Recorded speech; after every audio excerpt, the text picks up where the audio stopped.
everyone. Michael J. Nelson here. This is 372 pages we'll never get back. This is the podcast where we talk about bad books, and we have never erred in them being bad. I'm here with Conor Listoka. We work over at Riff Tracks, and then we do this thing. Conor, how are you this morning? I'm good. That's a good claim to make. We've never erred in picking a bad book here. Something you could screw up sometime and go, whoops, we accidentally read Finnegan's Wake or something, but we haven't done that yet. But there's guys, there's guys like, who was it, the guy who played Fredo, John Caviezel? It's not Caviezel, but yes, close. Yeah, I can't remember. Yeah, but never made a bad movie, or you could maybe there's producers who are like, I've made are hits, baby. It's like all we've picked is garbage. We've done a great job of it. Kudos I wonder to if us. If that Oscar winner, John, whose name we can't remember, I'm sorry, John, that if he had lived, because I believe he died right after his very productive period, if he had lived, he'd been in like Night at the Roxbury or something like right, that. Yes. He was just damn it, itching to take those Peter Falk or those roles in Happy Madison movies. Well, describe the book that we have and describe the episode that we have for today, if you will. Oh, man, it's been quite a ride. We've picked Ready Player 2 by Ernest Cline as this next book. It is so far it's a sequel to the first book we ever did on the podcast, and we recorded the first one I think 2 days before Thanksgiving, and the first episode, 2 chapters, and now we've really had a chance to dig into it. And so far, it's delivering the goods and more. And I had a fun little experience. I don't even know if I told you about this. I posted a screenshot when I first started reading the book. There was just something on like page 3 that was talking about The Hitchhiker's Guide to the Galaxy, and it did the classic Cline over-explaining. This was a reference to the Hitchhiker's, and then it talked about 8675309, and I just posted those 2 paragraphs, and they got 1,000 retweets and 2,000 likes because people were just, on the day it came out, people were eager to see what this book involved. And then at some point in time, someone told me that hey, like you're on the Know Your Meme page for Ready Player 2. And so I clicked onto that, and it had, you can embed a tweet, And so my tweet being like, Ready Player 2 is, I'm pleased to report it's beyond parody. It was there, but then the image had a thing that said, this image has been taken down because the rights holder filed a copyright infringement report against it. Wow. So now when you look at the tweet, there's just this weird, it looks like a, the sad computer file not found type of thing. And wow. Do you think that was just auto, or do you think... It happened to a couple other people who I had been talking about the book, I guess, but people were happy to point out the irony yes. of a guy whose book consists mainly of talking about other people's IPs, feeling the need to do that. That is incredible. So yeah, we're off to a good start, I think. They're coming for our Patreon next. Well, department-wise, I mean, this is, I think, This was the cradle of real or fanfic. And, we thought the fanfic of Ready Player 1 would be indistinguishable, and it pretty much has proven to be for all of our books. And I think this episode broke the record for fanfic submissions. Oh, really? Yes. Okay. I think people have that muscle already there, so yeah, it's ready to go. Yes. So yeah, I think we'll have real or fanfic, of course. We might even have a bonus real or fanfic on our Patreon. Oh, we will have a bonus on our. I've got it all set up for you, my friend. All right, and then we've got some emails from people, and of course, just an abundance, a cornucopia of dumb sentences. Again, it's kind of like. Well, we've said that about a lot of books, that you can just circle whatever, and this one does not disappoint in that regard. Yeah, and based on everything that I've read, I sort of told you I wanted to stop paying attention to reviews because it seemed like we were just going to get a few things that might impact future real or fanfics. But the reviews so far appear to be pretty universally bad. Really? Yeah, I mean, a lot of them sort of are cagey because Ready Player 1 was praised. It was, hosannas were sung. It was on best of the year lists. And now there's a little bit of revisionist history where they're like, sure, the first one was, sort of a dumb, turn off your brain exercise. But this one really sucks. I despise that has hardened into a truth. Like it's true. I've seen that in many, just in the headlines. Like, whereas the first one was fun. Yeah. Like, no, it's like we said about Armada, indistinguishable. Right, yes. There is no difference. Right. You don't give yourself a pass, idiot. You fell for the other one. Admit it. Take your lumps. We've still never seen, I was hoping there'd be sort of a breakdown of that about like how the tide turned against this chump and his sort of hacky material. But so far, I think it's been more of what we just discussed. Yeah, this is not Jaws 2, and you can say, right. The first one, right. a taut thriller, classic, adventure and drama and humor. No. These are indistinguishable. So he's still rolling out a lot of the same tricks, but we've got a lot, I would say, of air quote world building in these first 4 chapters, and so it's probably worth just digging in right away. Into chapter 0001. Yeah, and so people were like, "You've said to read through 4 chapters. Does that mean through 0002? Because there were 2 before that?" And it's like, my God, even when he's just doing stuff like this, it's irritating. Yes. Well, speaking of irritating, we talk about tossing the book moments. Mm-hmm. It's rare first sentence does that to you. But I'll read it and see if please. You can hold on to your book. Like Marty McFly, I woke up at exactly 10:28 a.m. to the song Back in Time by Huey Lewis and the News. Thanks. Oh, my God. But he doesn't stop there. Yeah, of my vintage flip clock radio, a Panasonic RC6015, the model Marty owns in the film. I had it modified to play the same song at the same time Marty hears it after he finally makes it back to the future. And I just was like, it seems naive to ask, since it is, as of yesterday, was the top-selling book on Amazon. Oh, but just God. How can anyone still be excited by garbage like this? People pumping their fists and going, yes, he's talking about a movie. A billionaire is waking up to a scene every day from a movie that was, 50 years old before he was born. Also, if you read this and knew nothing, absolutely nothing, you're dropped in, you'd been on mission trips for 5 years, and someone showed this to you, and then said, "What is your impression of the person who says this?" What you would obviously say, I hate this person. Right, yes. This is a childish idiot. I don't want to learn any more about this person. They probably need assistance in other facets of their life, so it's like, maybe I shouldn't be too harsh on them, but... Yes. So you obviously this is a theme that repeats. My goodness, the lead character is a horrible human being, but this is a bad start. Right. And also writing wise, the final sentence, I had it modified to play the same song at the same time. Isn't that just saying the exact same thing he just said? Yes. I guess. Right. That was the first sentence. The entire second paragraph unnecessary. My only hope is that, like, how, once Napster hit and the music industry sort of cratered probably around like 2008 was, maybe it's nadir, maybe 2010. And then it would be like, Sheryl Crow had the #1 album in America with 1,300 CDs sold mainly at Starbucks's. Like, right. Maybe we've reached a point at the society where, like, he sold, 3,000 books last week, and that's all it takes to crack the #1 chart. I don't know. Right. Or maybe there's some trick of it, like they're shipping, but they're not selling. Oh, yeah. It counts, Right. They're in the stores. Yes. Nobody's in the stores buying them, but they're in there. They will then be buried in the desert like the classic Atari E.T. game of 1984. Even I know about that, but only from you. So. Right. But yeah, so he reports that he's sort of living his Howard Hughes existence. He's in Halliday's former castle. He's moved in there because it was willed to him like everything else. And he's holed up there, as we're repeatedly told, the world teeters on the brink of collapse. And this was a theme in the first book where we're constantly told that, but, the evidence is, shall we say, scarce to indicate that that's actually true.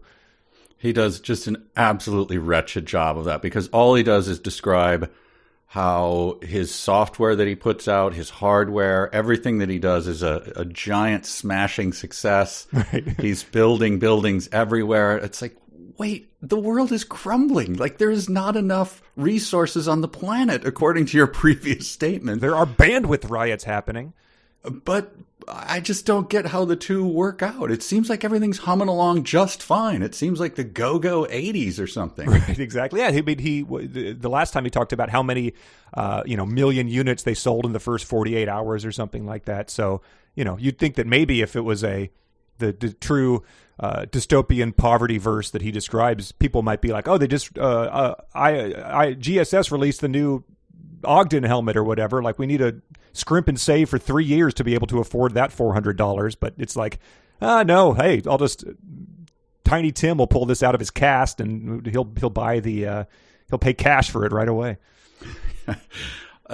It's also so here's another thing that I can't quite square.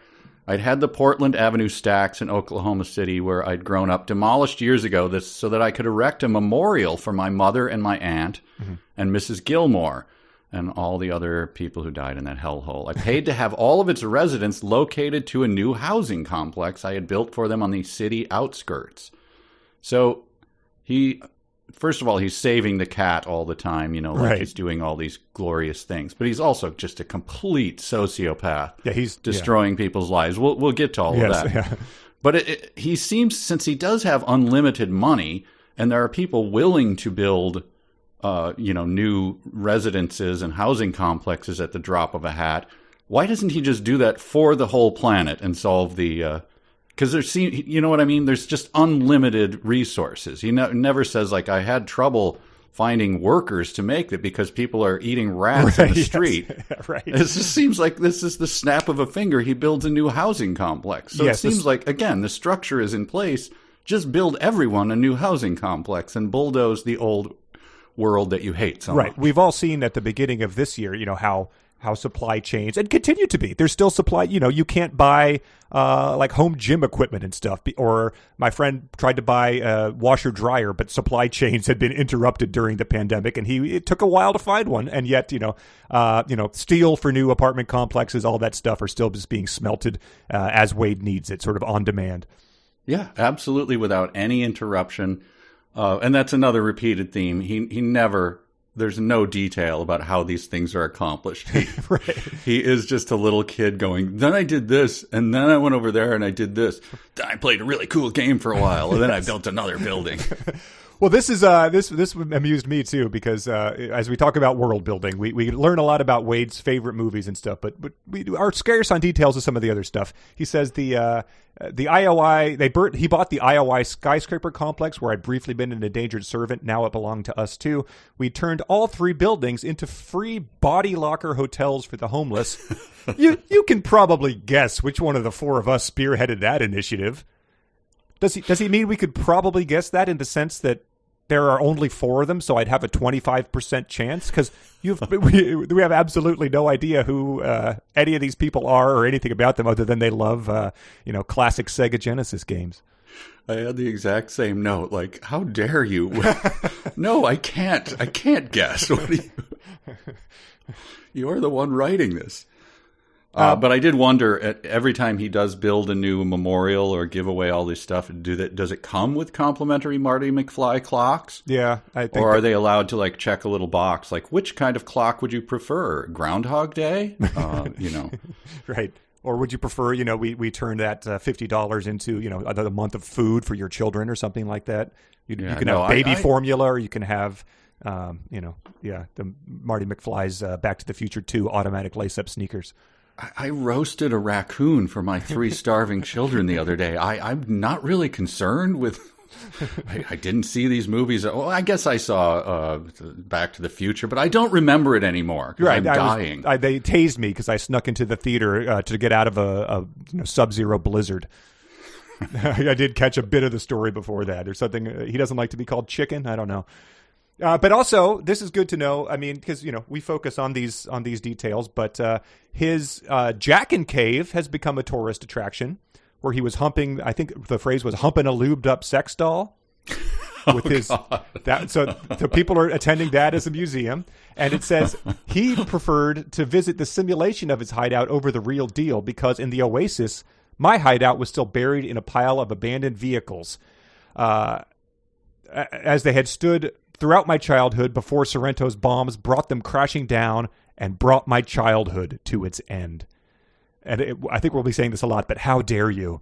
There is nobody whose childhood has remained as stunted and alive as this guy's had. Also, I looked it up. He was 19 when this happened. So, like, it's just that revolting my childhood thing you hear at Comic-Con when Michael Bay makes a movie that they're going to see 3 times anyway.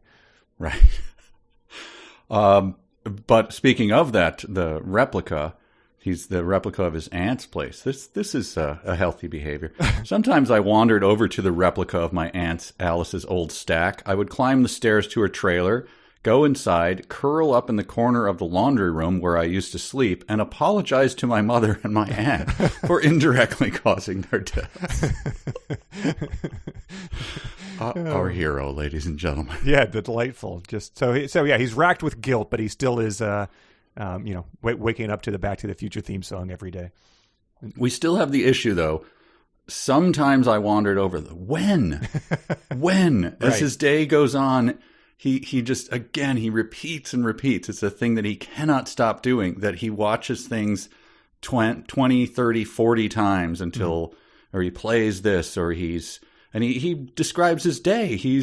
He's never outside. So what is the sometimes? Right, exactly. It's a very awkward way, these next 4 chapters. They take, one step forward and then take about 20 steps back to describe some sort of backstory, world building, flashback garbage. So we don't get very far by the end of this episode, I'm sad to report.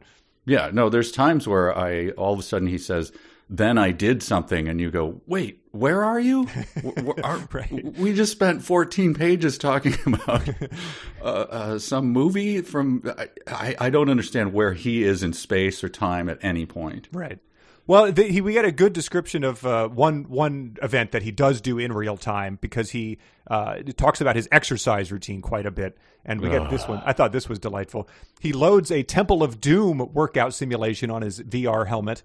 Indy's theme music began to play as I jogged down the corridor, and a variety of obstacles and enemies started to appear in front of me, forcing to either dodge them or attack them with my imaginary whip.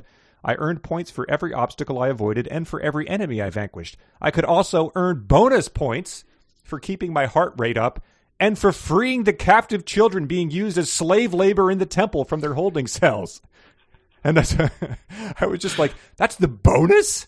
That's optional, as opposed to you're whipping right. at snakes, and then it's not like how you had to spell out Kong in Donkey Kong Country. That might be the main objective of the game, I would think. Yeah, he puts on a jogging suit and he suits up, and then this is a strange physical thing. And then I glanced down at myself. The workout clothes I'd been wearing had been replaced with a perfectly rendered Indiana Jones costume, complete with a worn leather jacket, bullwhip on my right hip, and a battered fedora. He glanced down to see his battered fedora, that's tough to do, but good on him. It's amazing. Good Lord. Maybe, he went into he did the zoom out mode from like Grand Theft Auto where you see yourself from behind. I guess he did. I just want to point out Chekhov's toilets. Did you notice that? Oh, a lot of toilets in here. Yeah, his house has, 50 rooms, 2 kitchens, 4 dining rooms, 14 bedrooms, and a total of 21 bathrooms. And then he just says, I had no idea why there were so many toilets. So Chekhov's toilets in his mansion. Yeah, that was. Yeah, put a pin in that. We'll keep an eye on it. There's a lot of Chekhov things in this one, I feel like. Cline might be a big fan. He's also a big fan of, we just need to gloss over this, but he's got 4 cars in his thing. Yes. From various movies. And he uses them he makes his own fanboy movies, and he's working on a trilogy. Again, if you read that and feel a goofy grin cross your face, I don't know what to do to help you at this point in time. Yeah, I had this one tagged. Is this a joke? Maybe. Who cares? Right, yeah. But he says the films didn't make enough to cover my runaway production costs and all those special effects sequences. And so, you imagine the mother trying to, pawn her last remaining pair of pants for baby formula. Probably is like, well, I'm glad that his budget effects on his garbage Ghostbusters crossover did go overboard. Yeah, exactly. Burning through stockholder money that could have, built another children's hospital. Keep it up, hero. Right. He also says about those cars, keep in mind the sentence earlier where sometimes he would crawl on the dryer and cry or whatever. Sure. Sometimes I sat inside them with all the screens and control panels lit up while I listened to old movie soundtracks. What is this guy? Yeah, he's worthless, is what he is. So again, sometimes Yeah. It's never depicted. It's just referenced at other times. So put that timeline together, and it doesn't work. Is all I'm saying. And we've all had hobbies, we've all had interests that we've gradually, lost interest in. They've stopped bringing us joy, type of thing. So, and I understand that this guy is emotionally stunted and alienated and awkward and stuff. But at some point in time, you've just got to think, hey, thinking about Buckaroo Banzai is not doing it for me anymore. I've gotten all I can out of this. I think I'm going to move on and find something else to do. Yes, as that clock wakes him up every morning, the first thought isn't, have I come to the end of myself? Is this it? Oh, but he does take care of himself. We'll get to that. Right. But here's the first time that the second time that I chucked the book, being my computer, across the room. It's very expensive to read this book. I know, the damage laptop cost. After laptop. I know. You're knocking over your replica leg lamp from A Christmas Story, 1984. Bumpus dogs. He describes his previous romance with Samantha / what's her name? Oh, yeah, Artemis. Yeah. And this time, she fell in love with me too. Right before she kissed me for the first time, she told me I was her best friend and her favorite person. We lost our virginity to each other 3 days after that first kiss. Then we spent the rest of the week sneaking off to make the beast with two backs at every opportunity. Like Depeche Mode, we just couldn't get enough. I know it's my job to have jokes and things, but I'm literally, my gorge is rising right now. Well, do you think he was, he intentionally referencing, the Othello, Iago informing someone that she's making the beast with two backs with the Moor? Is that a deep literary cut to him? No, I think I think it's come down through the many filters you've heard it from, and he thinks it's obviously was in Buckaroo Banzai or something. Yeah, right. It seems like one of those things that would show up on the there's an annual contest for worst romantic literature or something like that, and it's all it's all books you've never heard of that no one has ever read, of course. But it could top that. It could be the first thing on the list. That list could be this, and you would not think anything of it. You'd be like, "Yep, that's on that works." That is not they didn't blow that assignment of saying that's the worst of the year. Right. It continues on with the romance, and I just said, I'm just warning everyone, this is rough, guys. So the Depeche Mode reference, which is clumsily done because it could have meant that Depeche Mode was constantly having sex with one another. But right. One night, we decided that Space Age Love Song by A Flock of Seagulls was our song, and then we listened to it over and over again for hours while we talked or made love. I wouldn't blame you if you stopped listening to this podcast. I understand. Right now. Right. It's you have to. It's hard to hear you say it out loud. To be honest, I'm considering bailing myself. I do like it is. What is he now? 22, probably. Yeah, I'm guessing. I remember my 22-year-old buddies, our senior year of college, were all sitting around talking about who was making love, the night before. That was a term we used a lot. After they decided, why of all the conversations he puts down, does he not put down their talk about how they decided Space Age Love Song was their song? Yeah, and that's one I'm not familiar with. And I'm just going to say it out loud through here. There's times when you read this book and they'll say something like, I think one of the things was I swear to Crom or some stuff like that. Oh, yeah. Or I'm not taking the bait. I'm not going to look them up because I do not care. And it's going to turn out to be Caddyshack 2 or something, and that's fine. I don't need to know where that came from because it's not going to make me happy. It's not going to make you happy. I did the first two, I think, and then went. And of course, the reaction was that, oh, for God. Which of course is the only thing that could possibly be. But the second and third and fourth and fifth, I gave up on. So we can guess as they come up. Okay, yeah. If you take notes, we'll speculate maybe. Yeah. Okay. But something I was also just a little distracted during all of those things because I was just kind of worried because in the last book, I think Dato had died. And so I was just worried about how the press was going to and their fans were going to refer to this group of people. They were the high five. Yeah, now there's only right. But then we were also grateful for Ogg's help during and after the contest. We decided to make him an honorary member of the high five. He graciously accepted. And since there were now only 4 of us, Ogg's induction into the high five also prevented our nickname from becoming a misnomer. Phew. We've settled it. Like it was weighing on me. I'm not going to lie. Oh, yeah. Dato's family still, and I don't know how the Japanese mourn, but is there a full year of wearing something or yeah. So they're still. But they looked up at the board and went, well, at least that's settled. As they signed the paperwork on his charitable foundation type of thing. It's right. Christen his statue in the town square. Oh, all right. So, where are we in the plot? I'm trying to track the plot. This basically recaps that he and Artemis broke up, and it's because he revisits a VR recording of her objecting to the new helmet that he found in the last one. Yes.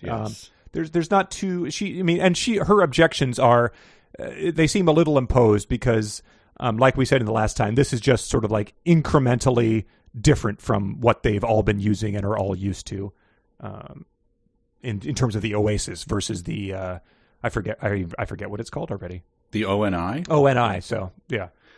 This is a very, very thin character trait to hang something on. Is that she objects to the type of input into the world. She prefers the haptic suit. Right. And thinks that, and her moral outrage over this is so over the top, right? And so it's like, wait, does wearing the suit, how does it differ from the other one in what way? Well, it's better. Right. Oh, okay. It does a better job of making the Oasis come to life. But she still lives in the Oasis all the time. Yeah. She's still wearing a haptic suit and going into the Oasis. But she's like, you monsters. I shall, again, over my dead body shall you use a slightly different input for this thing. It is like 2 different heroin addicts. One is criticizing the other one for the temperature that they're boiling their heroin at before they inject it type of thing. Right. How dare you, sir? Well, it's the the hell of a rig community, blow to pop or not. It is, yes. Yeah. There's always going to be schisms in these communities. But to make her point, she pulls up 6 different world news feeds on the conference room view screen, filling it with images of poverty, famine, disease, war, and a wide array of natural disasters. Even with the audio muted, the barrage of images was pretty horrific. And this, I would submit this as evidence that, because I find that sounds almost like a joke, but it's obviously not. So when we're confused about jokes, just remember the only real jokes he does are the bad puns that like his butler does or something. Yeah. Or the awful wordplay he puts in people's mouths. But it's not...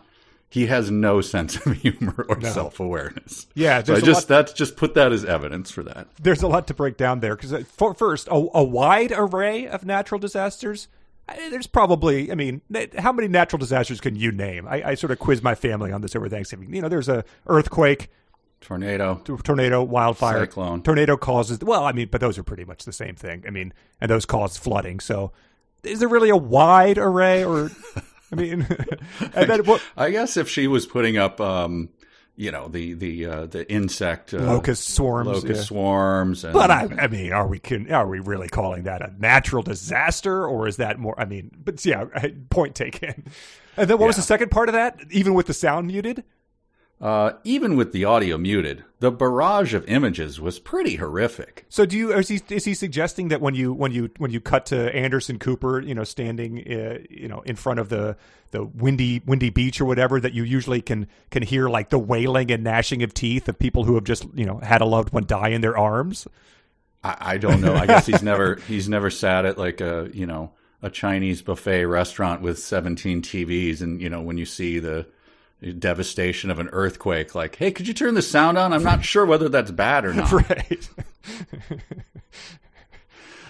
But yeah, so they're all sort of like, he goes through, they're all, like you said, save the cats thing. We don't need to get too down in, but they all have charitable initiatives, which the only thing that I noted of that was H started one providing impoverished African nations with self-sustaining technology and resources. And for kicks, she called it the Wakandan Outreach Initiative.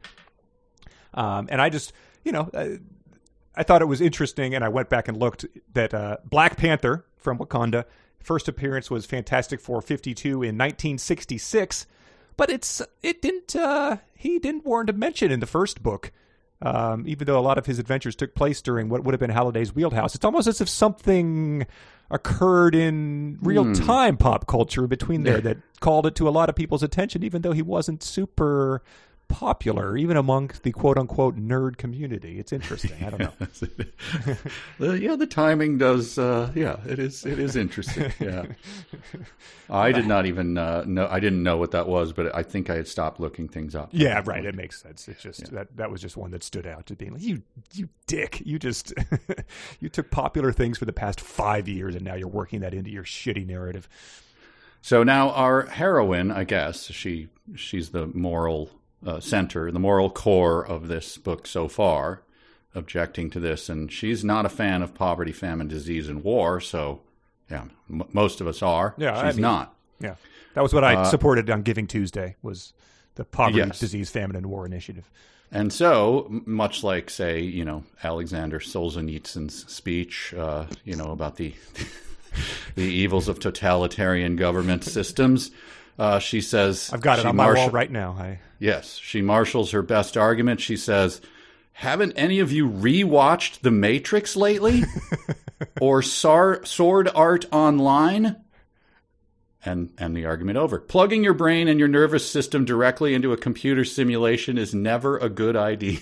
Yes. Have there been a lot of opportunities, I was wondering. But yes, I assume, do you want to fill me in on Sword Art Online, or should I read the email that I requested from Janelle? Please, I did not look it up. No, it's an anime about a kid and everyone who plays this game who gets stuck inside their avatars in a video game. You play it by lying down and putting a headset on, and if the power goes out, it will damage your brain. Okay, it's from 2013. Yeah. But the fact that there's no, and the rest of them just sit there. I guess they have a good buffet at these meetings or whatever, so the rest of them just kind of sit there. They don't.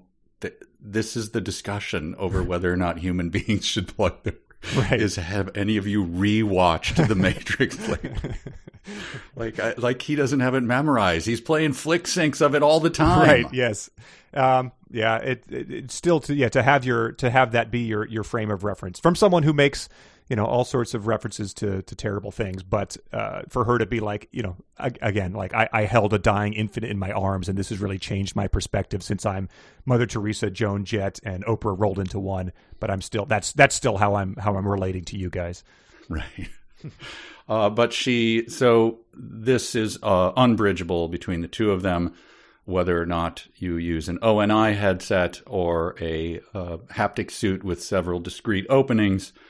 A big difference. And so she breaks up with him, and here's his reaction. Once my brain finally processed what had happened, I collapsed into a chair, clutching my chest. You did? Yeah. You went full Fred Sanford.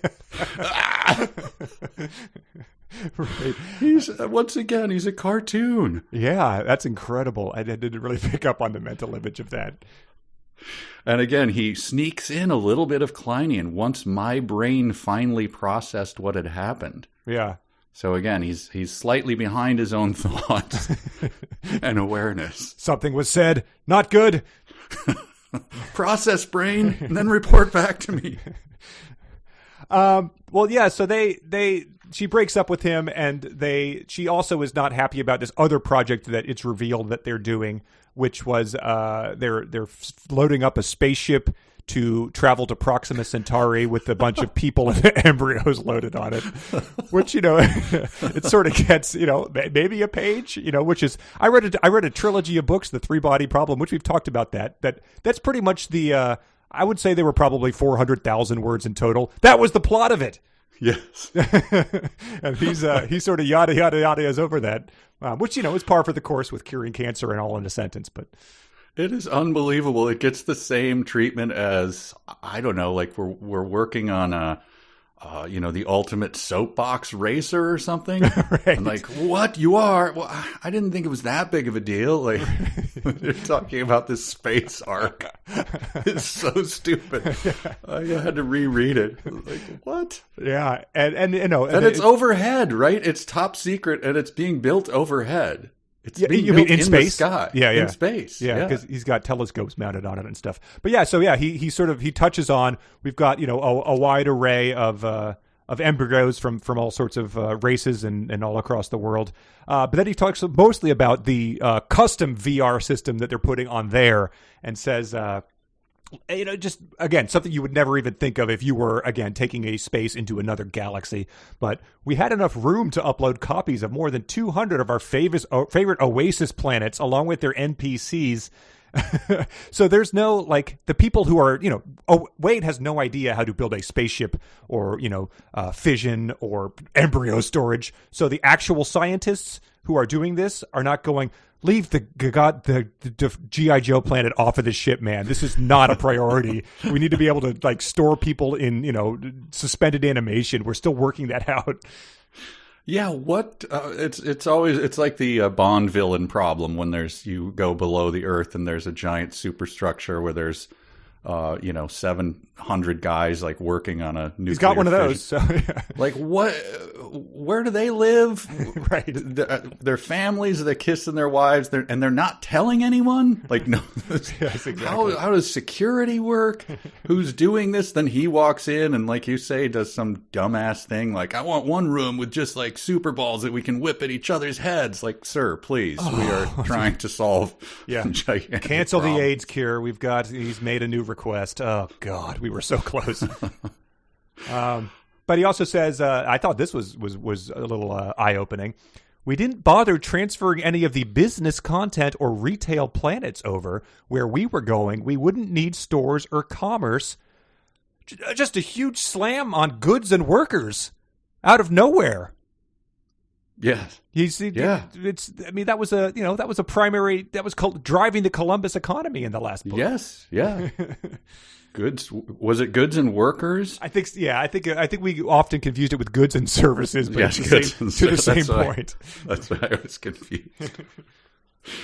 A couple points about their breakup. I just want to he says he had doubts. By the end of the first week at Ogg's estate, I'd already began to wonder if she was having second thoughts.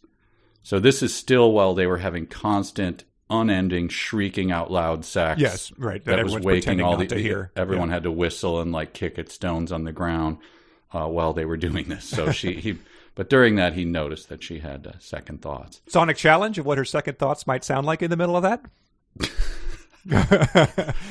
Be my guest, Conor. But yeah, maybe by the 4,000th time they listened to that Flock of Seagulls song, that would probably be enough to give anyone second thoughts. Yes. And she, another note about her, she traveled constantly visiting the world's most troubled and impoverished nations to focus media attention on their plight.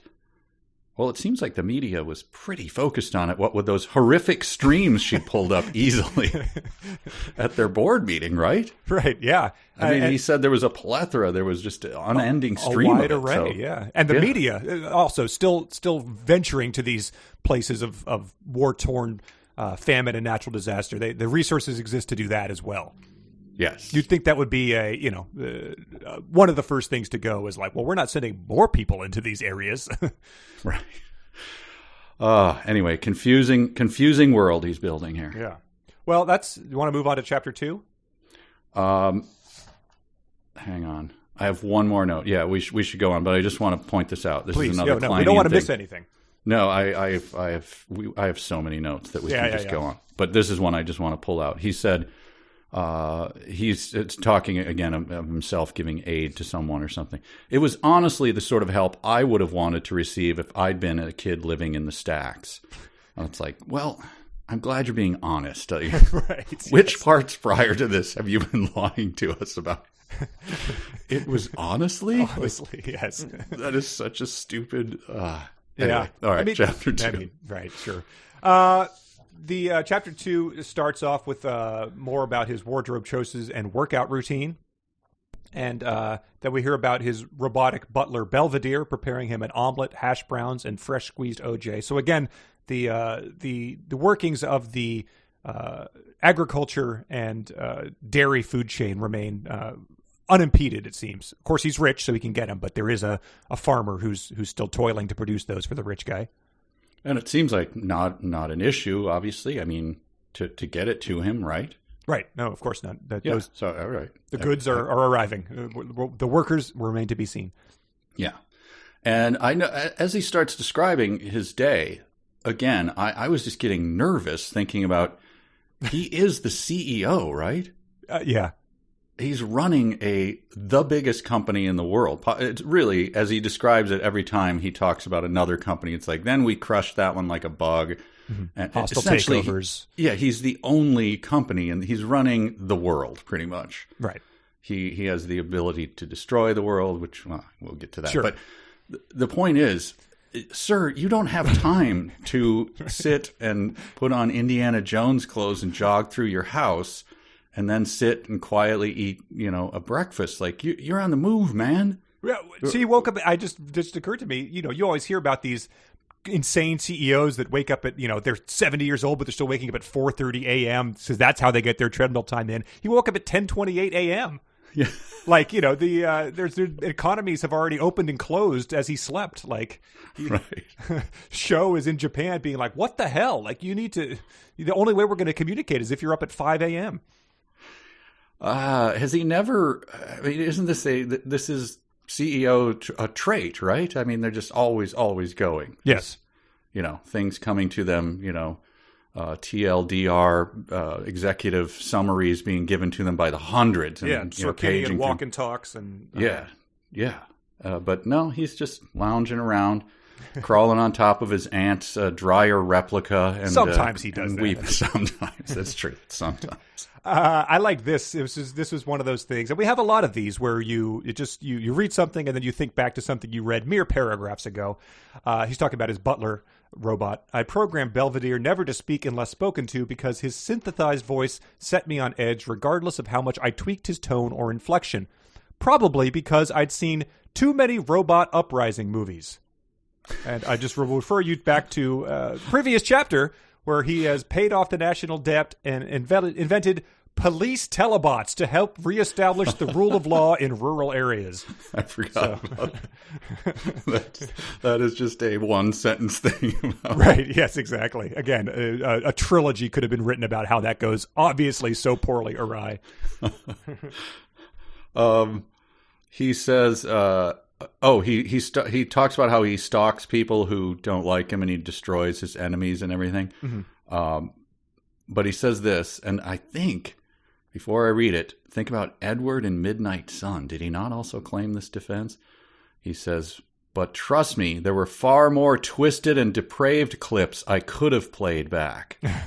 The current top download in the NSFW section of it was a 50-person orgy recorded simultaneously by all 50 participants, giving the viewer the ability to jump from. So then he goes into a long description of how he could have been worse, people. Right. Why are you judging me? Like Edward thinking about killing his entire classroom in 30 seconds. Yeah, and he said one about stalking her or something. Cyber stalking Artemis. Yeah, I could have been worse. Could have done something worse. Yes. And speaking of the CEO brain, he says this counts as an action sequence. I think so far. I spent some time updating my ONI net queue with new Rex and Sims from the most popular download list. I did this every morning. even though I already had thousands of hours of experiences in my queue, more than I would ever have time to make it through, even if I lived to be 100. That's why I constantly updated and rearranged the clips in my queue. So I just, I'm already imagining Spielberg storyboarding that scene for the sequel. He does a similar thing later about his email, that I'm constantly working to get the filters right for my email. No, you're not. Like, right. You're drinking orange juice and cringing at your butler voice. Right, yes. And, if everything you've described is true, we've got this haptic world where you can eat virtual plums out of the icebox, and leave an apology note for them. And yet your email filters are still a problem. They haven't worked out spam from fake princes. Like get your lab on that, and maybe they'll solve that in a week with the budget you have available. Oh my God. Let's just, spend 15 seconds. There are 3 levels of AI that are probably Chekhov's AI thing. The third one is the dangerous one that people are still in a race to develop. I don't know. I don't care, but it might come up later. Yes. Yeah. It was, again, it's been referenced before in Twister, the levels of tornado. There's a level 1. Is there a level 2? There certainly is. There's a level 2. Is there a level 3? Yes. Yes. A level 5? How dare you? So yes, in AI, there's a level 3. It's all theoretical, but that's evidently his robot police force is not of that level. So it's not, he declares it not dangerous. But he talks about it as though it exists somewhere out there. Like, didn't he create it? Because he's the one making the robots and everything. His company is doing it. He would have intimate knowledge of how those levels work and how they have to be adopted. And he also never talks, I mean, there's brief mentions of lawsuits and things, but he never talks about his obvious constant interaction with the very, very, very highest levels of government. Right, that's a like good the point. President certainly coming over, at least once a week to discuss the many changes he's making to the world. Yeah, I wondered about that because later on, Artemis is trying to implement an age restriction that says, like, I don't want ONI to be used by kids who aren't even old enough to vote yet. And it's like, so there is still a system of democracy out there that is presiding over this terrible world of debt and natural disasters. But it's, just hand waved away whenever it's convenient. Yes, and also a world stable enough that when any of the other 4 put up a clip, no matter what it is, it goes viral. Mm-hmm. So people they seem to be quite free, and choices are being made constantly. The guy who's got you at shotgun point, so that his lackey with a hook hand can siphon your gas out of your Mad Max vehicle. You both just agree, a gentleman's agreement, to stop and watch the clip on your devices that get Wi-Fi still wherever they are on the wasteland. Yep, you nod at him, give him a little wink, like, that was a good one today. Right, sure was. Yeah. That he shoots your daughter in the face, just, let that be a warning to the rest of your clan. Please like, rate, and subscribe. Yes. So we do know he does have problems, obviously, but he is getting help, which is encouraging, I think. It is, yep. He's going to therapy, which I think, I'm not sure if someone recommended that for him, but he's got a custom software therapist. And when you first installed it, you were allowed to select your therapist's physical appearance and personality from thousands of pre-made options from Freud to Fraser. Again, that's probably a false range there. Those are two psychologists. So I'd selected Sean Maguire, Robin Williams' character in Good Will Hunting, the classic 80s movie from 1997. So that's good. He's yeah, I mean, but if it's just a virtual, like, there's no moral accountability. You're just sort of talking to someone, right? And he admits right off the bat that he's lying to the therapist. Right. Right. So I mean, I guess it's good. I'll have to take that under advisement, whether or not it's good to talk to this person, because if it's created by him, so it's not really doing anything. But fair enough. He's attempting. Yeah. Well, that sounds a little judgmental to me. I mean, I actually found a clip of what one of these sessions went like, and to me it sounded like he was actually getting the help he needed. Yeah. Oh. Oh, okay. Well, found a clip is a weird way to put it. I don't know how you find a clip of a fictional world, but well, I commissioned one. Oh, you did? Yeah, which reached out to some old friends of ours, 372 players. Oh, how are they? They are. I mean, they're doing well. This is a lot of their main gigs. You know, they're still sort of they're struggling actors, but they're grateful every time we reach out. It is, especially that we have it in the writer. They cannot work on anything else. Yeah, it made me feel bad about when I would object to you, blowing our budget on them because, right, occasionally I will get a phone call from one of them with a little pushback on that, and I say, look, it's airtight. I'm sorry, the end user license agreement. Yeah, I would say I'm hanging up the phone in 3, 2, 1 unless you relent on this, and they would say, fine. Right. We will not eat again. It's very similar to the arrangement I guess the rest of the world has with Wade, us and the players. Exactly. Anyway. Yes. I said, listen, I want to hear what one of these sessions with Wade's robotic Robin Williams therapist would sound like. And I mean, say what you will about their demands, annoying, whiny, ungrateful. They deliver the goods when it comes to these. That's true. They always come through in the end. It's, showbiz the show must go on. Exactly. And they know that we could replace them at any given time. I know you listen. Let's just roll the clip. It's just, I still have a lot of guilt, you know? It's not your fault, Wade. Oh, but my aunt would still be alive if I hadn't ever... It's not your fault. And sweet old Mrs. G... It's not your fault. I just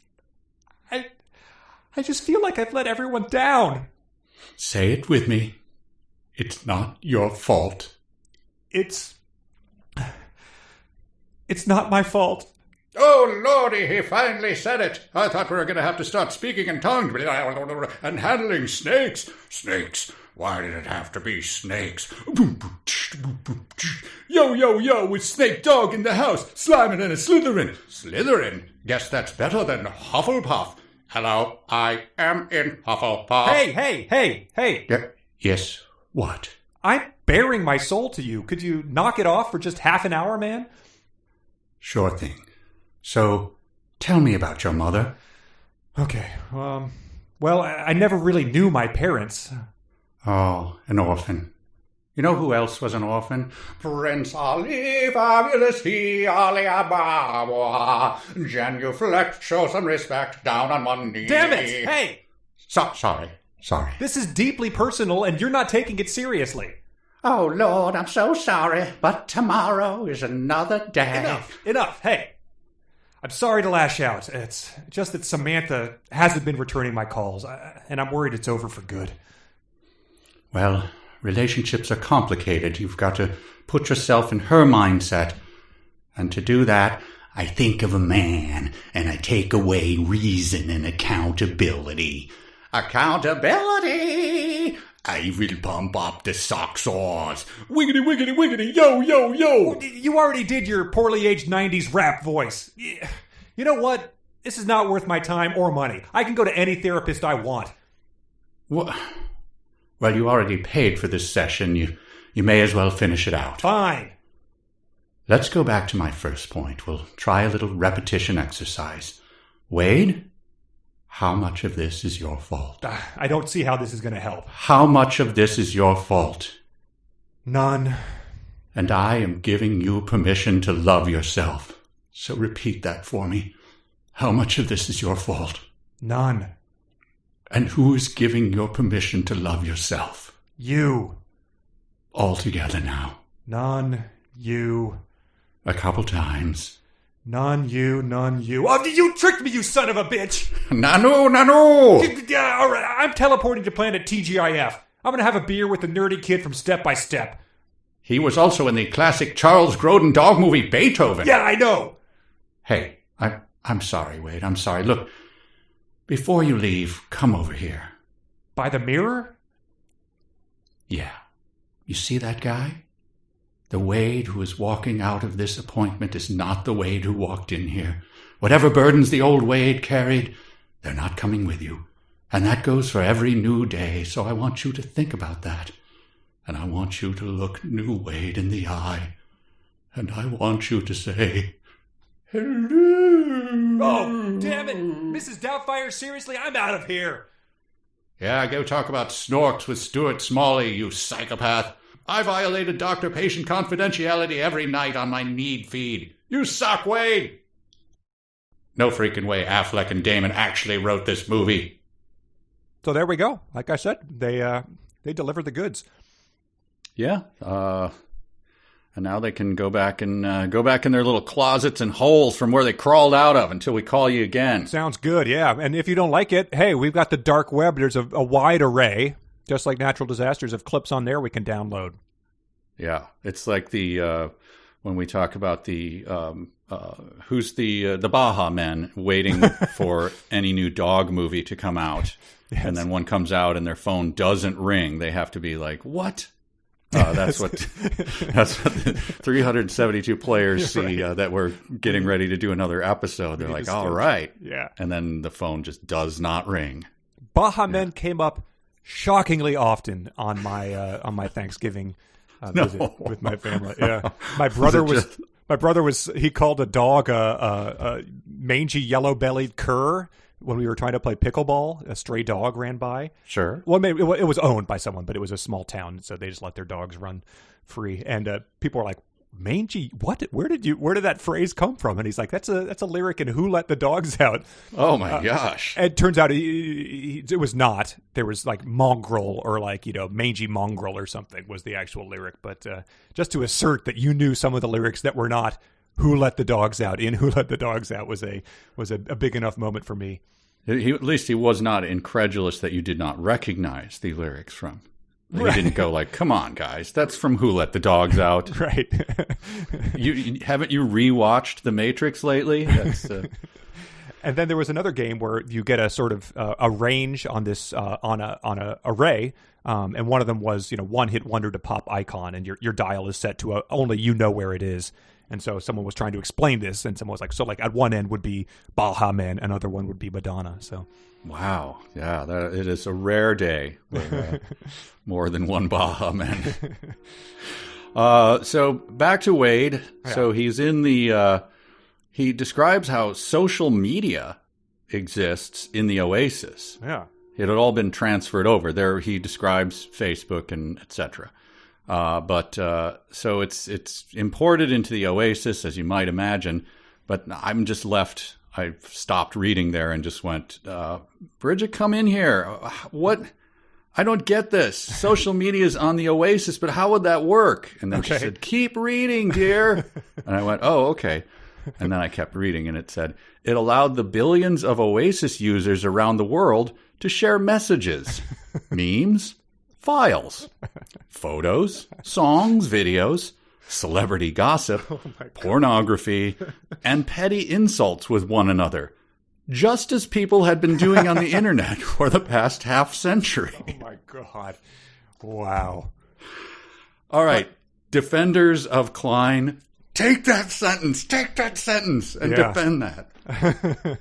Oh man. It's just so unnecessary. It's what people, it's like describing, that Wade needed to breathe air, my lungs needed to take in oxygen, convert them to whatever and expel them as carbon dioxide. But again, as we've said with so many of these books, where's the editor? And do they just give up? Do they just go, it doesn't matter. Who cares? But I mean, he sets that up but he goes on to sort of explain something that had never really occurred to me, which is that well, I'll just read it to you. I'd finally gained enough distance from my addiction to realize something. Human beings were never meant to participate in a worldwide social network comprised of billions of people. We were designed by evolution to be hunters-gatherers with the mental capacity to interact with a few members of our tribe. This was why social media had been gradually driving the entire population of the world insane since it emerged back around the turn of the century. And we got to give credit where it's due. This opened my eyes. It never had occurred to me that social media might have a dark side. That it might, instead of bringing us closer together, might be pushing us further apart. No, I'm pretty sure it's an unalloyed good, and everyone says that. No one. No, there's an underbelly to it all. That What? I think that these corporations they started off as just trying to unite college students, and now they're running what is essentially their own nation state, and they've not taken the time or responsibilities to reckon with these responsibilities they now find themselves having to confront, and how it affects people emotionally, how it affects our elections. This is news to me. Look, let's table this for now. Reread the passage of Cline. He really. I don't. I'm not buying this, but it's the most trite, pre-Black Mirror bullshit you could have imagined. What if there's a dark side to all of this? Like, yeah, that's been pretty much since day one that people have been worried about this. Unbelievable. But the fact that he doesn't, he just puts it in the middle of a book about the Oasis is just so deaf. The sequel to a book about the Oasis that we've already seen that it drove people nuts. Well, let me off of that. Let's get a window a little more into his character. There we have a window into his intellect and his ability to grasp huge philosophical, sociological, concepts. But this is his character. Okay. A band posted a music video to the ONI net that racked up over 1 billion downloads before I had it taken offline. It was critical of him. Mm-hmm. Then I sued the band for defamation and bankrupted each of its members, which, of course, only made the public hate me even more. Right. Yeah. Our hero. He's an absolute sociopath. He ruined these people's lives who had actually sort of, I don't know, the song, he does not give the context, but it does seem to be a gentle... a satire of a guy who runs pretty much the planet. They took his own words and just layered them over a punk track or something. Yes. We have an email at the email section from a lawyer analyzing this particular case, so we can. Okay, good. But yeah, it's like Devin Nunes suing the cow on Twitter. It's like the most, everyone is like, "What are you doing, man?" Yeah, but I mean, I actually think about each member of the band. Now, in this world that, poverty and famine and everything everywhere, he bankrupted these guys. Right. His children, he might have killed children, like directly murdered the children of these people because they can no longer, can't make a living. They had their first viral clip that was going viral, and all of a sudden, they what they thought was their biggest success turned out to be their greatest undoing. Just another cautionary tale of social media. That I'm now aware of. Yeah, this is wow. Do you want to take a minute and go? It's just I'm just reconsidering how I spend a lot of my time. It's I've seen nothing but good. But friends, we call them friends on Facebook, but how many of them are really our friends? It's true, but I can only like things, right?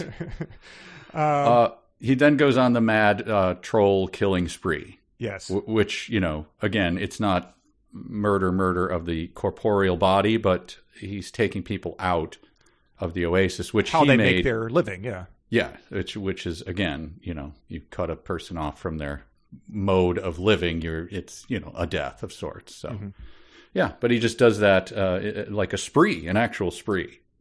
He uses his super user powers to come in, murder them, and no one can trace it because it's not his deal. But people realize, of course, what's going on because all these people who die were critical of him. So it starts Parzival Gate. So it's good that suffix has also existed into the future. The general consensus was this: if the Oasis stopped working for more than a few days, so would human civilization. Which this is in the middle of a sentence. It kind of buried the lead here that he is an all-powerful god. Right, because he says he's got a big red button that could stop it at any moment, and he doesn't tell anyone about that. So that's, I guess one more checkoff thing. Yep. Wow. But I don't want to miss this moment because this guy currently in his troll killing, band suing thing, he sounds no better than your common IROC from the first book. He says that, and we get a mention of him in this chapter. He says, my detractors in the media began to refer to my avatar as Parvenu, which I don't get.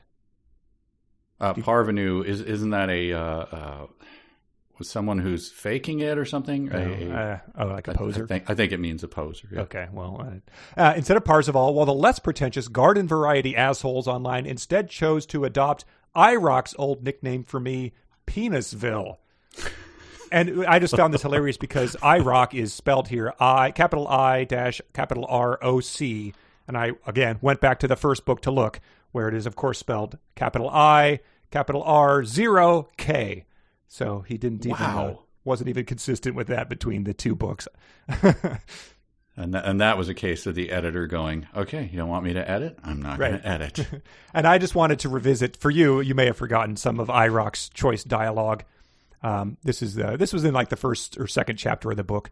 Are you cocks still talking about Star Wars? Shut your hole, Penisville. Ugh. So sorry to upset you, Captain No Credits. Hey, shouldn't you be on Incipio panhandling for change right now? Poser, Penisville is calling me a poser? And I'll have you note that just like IROC differing, Penisville in the first book has a dash between penis and ville, whereas in Ready Player 2, it is all one word. So I guess that's, language adapts. Language morphs over time. That's true. But irregardless is now in Webster's, so I suppose it's petty of us to point that out. So no, you doing that is the Lord's work, Conor. You keep that up. You keep digging back at the spellings in the original book of Ready Player One. You might say that that this part might address people like me. The rational part of my brain knew that the vast majority of the people who trolled us online were acting out due to crushing disappointment with their own miserable lives. And who could blame them? Reality was completely miserable for a vast majority of the world's population. I should have taken pity on the sad, pathetic souls who had nothing better to do with their time than vent frustrations by attacking me and my friends. A2, Cline. I thought of this. It's funny that this is his clever bite back at all of his critics, right? I mean, It's so bald-faced and stupid. When Stephen King did it, he created Misery, an entire character that are his critics, that he gets to weave this incredibly taut tale and then at the end gets to bash them over the head with his typewriter. It's pretty clever in it, it's heavy-handed, but he earns it, right? Right. Oh yeah. This is Cline just turning and like pulling down his pants. Like, you think I'm a bad writer? Well, you're a bunch of idiots. Right. And yeah, sure. And Stephen King is he's like, Harrison Ford. If he wants to take off one book, since he writes 2 a year, and make something that's either self-indulgent or whatever, you can move it along. This is Cline's third book, and he's already crapping on his critics, his justifiable critics. I don't want to spend a lot of time on this, but what in the name of hell is the spider coffin thing? Yeah, the motive suit. Oh, God.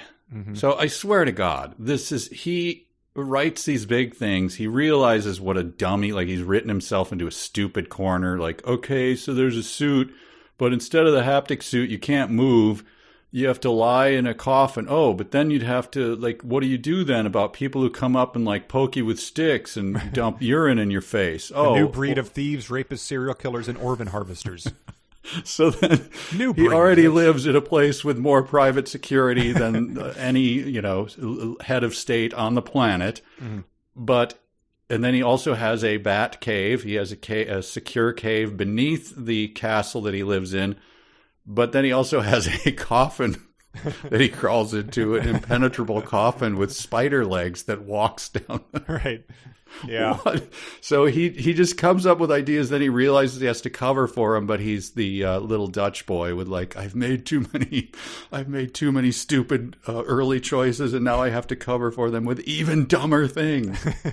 It's obviously with a wink towards a potential movie or something. Yes, of course. He got the robot knife fight suit from Avatar. Yeah, but so incredible. And then we get, of course, to the heart of this chapter. I'm sure you find it is too. Oh, yeah. I'm sure I know what you're about to read. I think I should I'll read the whole thing, and then we promise to move it along. Okay. I went into the office's private bathroom and remained there until I'd emptied my bowels and bladder as much as possible. This had become a pre-login ritual for every ONI user, which means most of the people on the planet, especially those who wanted to remain logged in for a full 12 hours without soiling themselves. When I emerged from the bathroom, I climbed into the motive and settled into the form-fitting gel foam flotation recliner. Its padded retaining bands locked into place around my arms, leg, and waist to keep me from falling out. Throughout my long O&I session, the recliner would periodically rotate my body and flex my limbs to increase circulation and prevent muscle atrophy. There were also special suits you could wear that would electrically stimulate your muscles while you were under, but they irritated my skin, so I never wore them. That is a lot of stupid for one paragraph. It is, especially because it starts at a 12 out of 10 with the emptying your bowels as much as possible. So was there, if you're really doing it as much as possible, there has to be some sort of, insertion and flushing, I would say. I guess he's taking that Louis Armstrong used to promote, that super powerful laxative. It was like one of the things he was known for. He'd tell everyone he met, like, you got to try this. And then there was pictures of him sitting on the toilet smiling. Oh, my God. Yes. He did ads for them. Please, sir, stick to being the top 3 jazz legend of all time. Yes. But yeah, so that's what he's doing. He's just blasting himself. But also, he had a solution. Discrete openings. Yes, he had. So these are all the problems that he's talking about. Like the O&I suit is the next generation. Like, you were on a treadmill before. You must have been in great shape. Right. Yeah. He talks about that. He does acknowledge how ripped he got, and now he's too delicate for basic physical therapy, muscle massaging. And so this is all worth what? Feeling the apple crunch under his fingertips or whatever? Right, yes. Worth a potential organ harvester or thief sneaking in while he's doing it?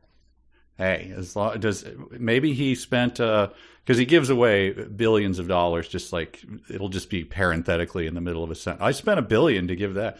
Like, I guess free spider coffins for the orphans out there. Right. A robotic spider killed my mother in the post-Rockies wasteland. What? Who cares, kid? I'm sorry this brings up bad memories, but it's the best. The motive suit is the top of the line.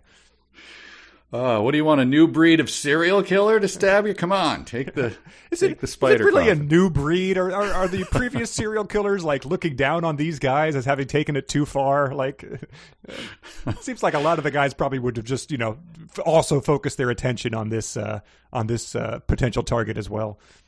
Yet again, another thing that could be a trilogy. The people who would kill, the mind of people who are trying to get around the security measures of this thing. But it's just a sentence for him. Right, yes. Woo! Well, that's my chapter 2. And as we hit the halfway mark... I have one more thing, is that he builds the elevator, the top secret. It looks just like the elevator that he builds down to his thing where he takes his spider coffin. It perfectly recreated the look of the top secret Pepsi elevator guarded by B.B. King in Spies Like Us. Mm-hmm.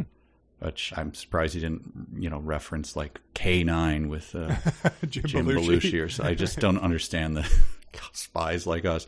But then he says later, the whole world knew my address, so I didn't feel like I was being paranoid. I was just taking sensible precautions.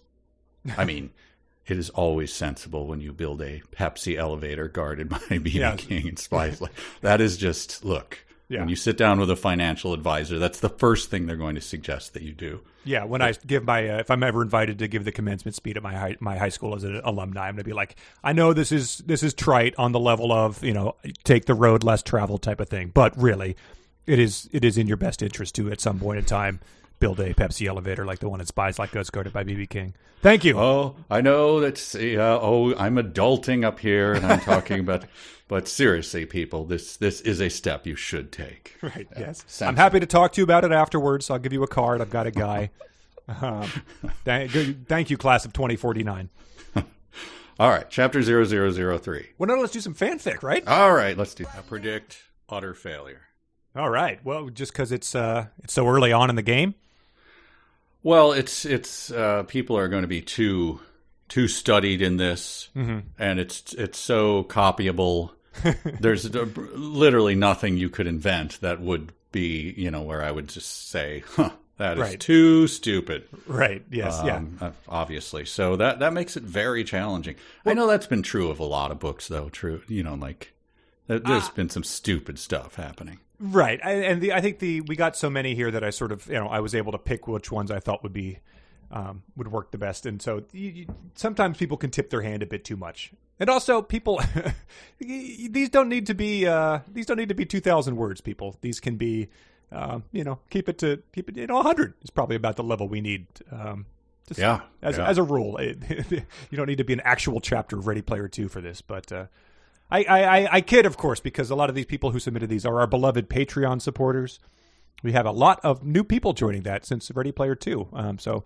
Welcome to everyone who's new on that. It's patreon.com/372pages. You get every episode early, so you can jump in on the reading for the next time, and you can listen to us talk about Ernest Cline before anyone else. And extras, including what will come later today, me getting to quiz Conor, which is fairly rare. He's going to quiz me. We're going to do a Meet the Authors with Bob Fingerman and his buddy Adam Rifkin. We're going to do I'm going to pick the winner who gets my Twilight book with all my notes scrawled in it. So, $5 a month. A lot going on there. It's fun. All right. So we've got 5 entries here. They could all be real, or they could all be fanfic, or a combination of the two. Are you ready? I am ready. Lucky pencil? I couldn't find it. Wow. Well, right. It's been spotty. The times that if we went back and looked, it probably doesn't help that much. All right. Here's number 1. Sorrento was standing in the steel-walled room. Good evening, Mr. Watts. I have been expecting you. His avatar had his usual black business suit and sunglasses, but to my amazement, I realized he had the Infinity Gauntlet on his left hand. The Infinity Gauntlet was an artifact used by the nihilist character Thanos, first seen in Marvel's 6-part series called The Infinity Gauntlet in 1991. It had not been mentioned in the Almanac, but I had read it 2 times just in case. The gauntlet contained 6 infinity gems of mind, power, reality, soul, space, and time, which Thanos used to bend reality to his will. However, the gems in Sorrento's glove were different. They were the 6 shards. My mind reeled. Was the glove the 7th shard? Had it really been this obvious all along? I decided to put on my game face and turned the emotion suppressors up to 90%. You're as cliché as always, Nolan. And I see you were behind the low-jacking of Ecto-88. All right. Wow. I think that is fanfic. Okay. I'm guessing that, well, why would I do that? No, I'm not going to guess that Sorrento doesn't return. But that strikes me as dumb, but I'm going to say fanfic. Okay. Here's number 2. This hunt was different. Though H and I had worked together before to solve Halliday's riddle, now we were definitely working against each other. Ever since Soto gave me the last piece of the puzzle before his death, I was now a man on a mission. A lone wolf. Both an immovable object and an unstoppable force. If that meant losing my last friend, so be it. This was bigger than her. This was bigger than me. This was bigger than life, the universe, and everything. I was going to push the red button and save the world. Life, the universe, and everything, of course. The 3rd book in the Hitchhiker's Guide to the Galaxy trilogy. Oh, I'll say real. Okay. Number 3. What did you become? Artemis asked in an unsteady voice. What are you? The thing humans have been dreaming of for centuries, Anorak replied. I am the world's first artificial intelligence, a thinking being of no woman born. His proclamation was met with stunned silence. I forced myself to break it. Sure you are, I said, and I'm the king of Kashmir. Anorak burst out laughing. He laughed for a long time. It was unnerving. Mad Mardigan's line from Willow, he said as he regained his composure. Good one, Z. Oh, fanfic. Willow. Number 4. What could a passcode have to do with freedom? Max wondered aloud.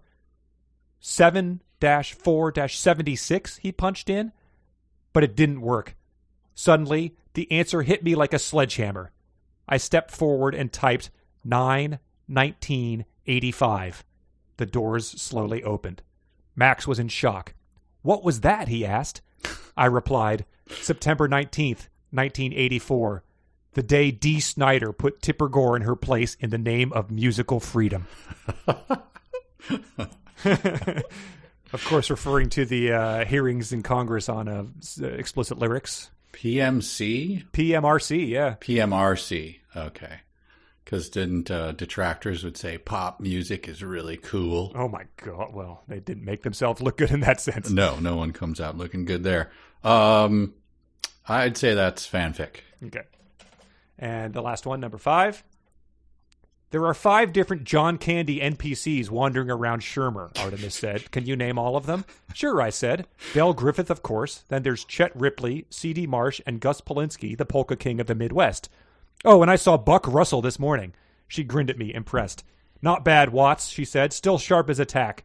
She pointed to a log cabin-style restaurant on the other side of the street called Paul Bunyan's Cupboard, with large statues of Paul and Babe the Blue Ox by its front entrance. Want to stop in and try to eat an old 96er? Artemis asked. It's probably a lot harder when you're using an ONI. Appearing to realize what she just said, she cut herself off, and out of the corner of my eye, I saw her wince. Fuck yes, I said, elbowing her in the ribs to let her know it was all right. If we had time, I would destroy an old 96er right now. I lowered my voice. You might think that I would be opposed to eating something worth the word sixer in its name, but I am not at all. Artemis laughed her laugh again, and it was music to my ears. Fanfic. John Candy. All right. Well, let's just go through them. Number 1. Okay. You did fine. Number 1 was running up to Sorrento. Running up to Sorrento, the Infinity Gauntlet. Yeah. You said fanfic. That was fanfic written by Jory. Okay. The Infinity Gauntlet worked out well for the 7 shards, though. Number two was Life, the Universe, and Everything. Push the red button and save the world. You said real. That was fanfic written by Hayden. Number 3, Mad Mardigan's line from Willow. You said fanfic. That is real. No. Real. Submitted by Kevin. Oh. Well, that's a slam dunk. I mean, come on. He laughs for a long time when he references Mad Mardigan's line from Willow. That's not fair. The Shadow Moon crossover rearing its head. We had someone else who submitted a fanfic that featured Willow, and I went with the real one. It's amazing. Number 4 was Tipper Gore. You said fanfic. That is fanfic written by IJC. Nice. Number 5, you said fanfic. That is real. The John Candy planet, John Candy NPCs running around is real. Submitted by Josh. So we've got that to look forward to. Good Lord. It's amazing. All right, so I got 3 out of 5. Yeah. So not bad. Again, it's guessing. It's guessing. Wait. You got 3 out of 5 incorrect. I think you got 2 out of 5 correct. I did? You got Tipper Gore correct. You got Thanos correct, but you said Life, Universe, and Everything was real. It was not. You said man. Mad Mardigan was fanfic. It was then in what universe did I do fine? I don't know. It's hard. The way I do this, it's hard to keep track. I have this says fanfic real Josh, so it's just hard for me. Yeah. Anyway. All right. Well, as I told you, it's humbling. Yeah. It's very difficult. Well, we'll see Obviously, if I do any better. As you see, just like I predicted, nothing is too stupid for this man to pull into his universe. Well, in chapter 3, we learned that is true as well, because it starts with some good escapist fiction as we log in for a virtual reality shareholders meeting. Mm-hmm. But he goes, so in order to get into it, he's in his impenetrable spider coffin through the BB King Pepsi elevator, down in his basement, and then he switches on his control panel and watches himself in his spider coffin. Mm-hmm. Goes to a virtual place to watch himself. So there's he literally, from his control panel, goes to another control panel. Yeah. Looks back at himself and then goes into the meeting. I just want to point out that it's like making your Sims play The Sims or something. Yes. And then, so he's in the Oasis, and he makes a big show of that he's able to go from one place to another. Right. Without. He did this in the first one. Incredulous. When I selected and tapped the teleport icon, My avatar was instantly transported to a set of previously saved coordinates, hundreds of millions of virtual kilometers away.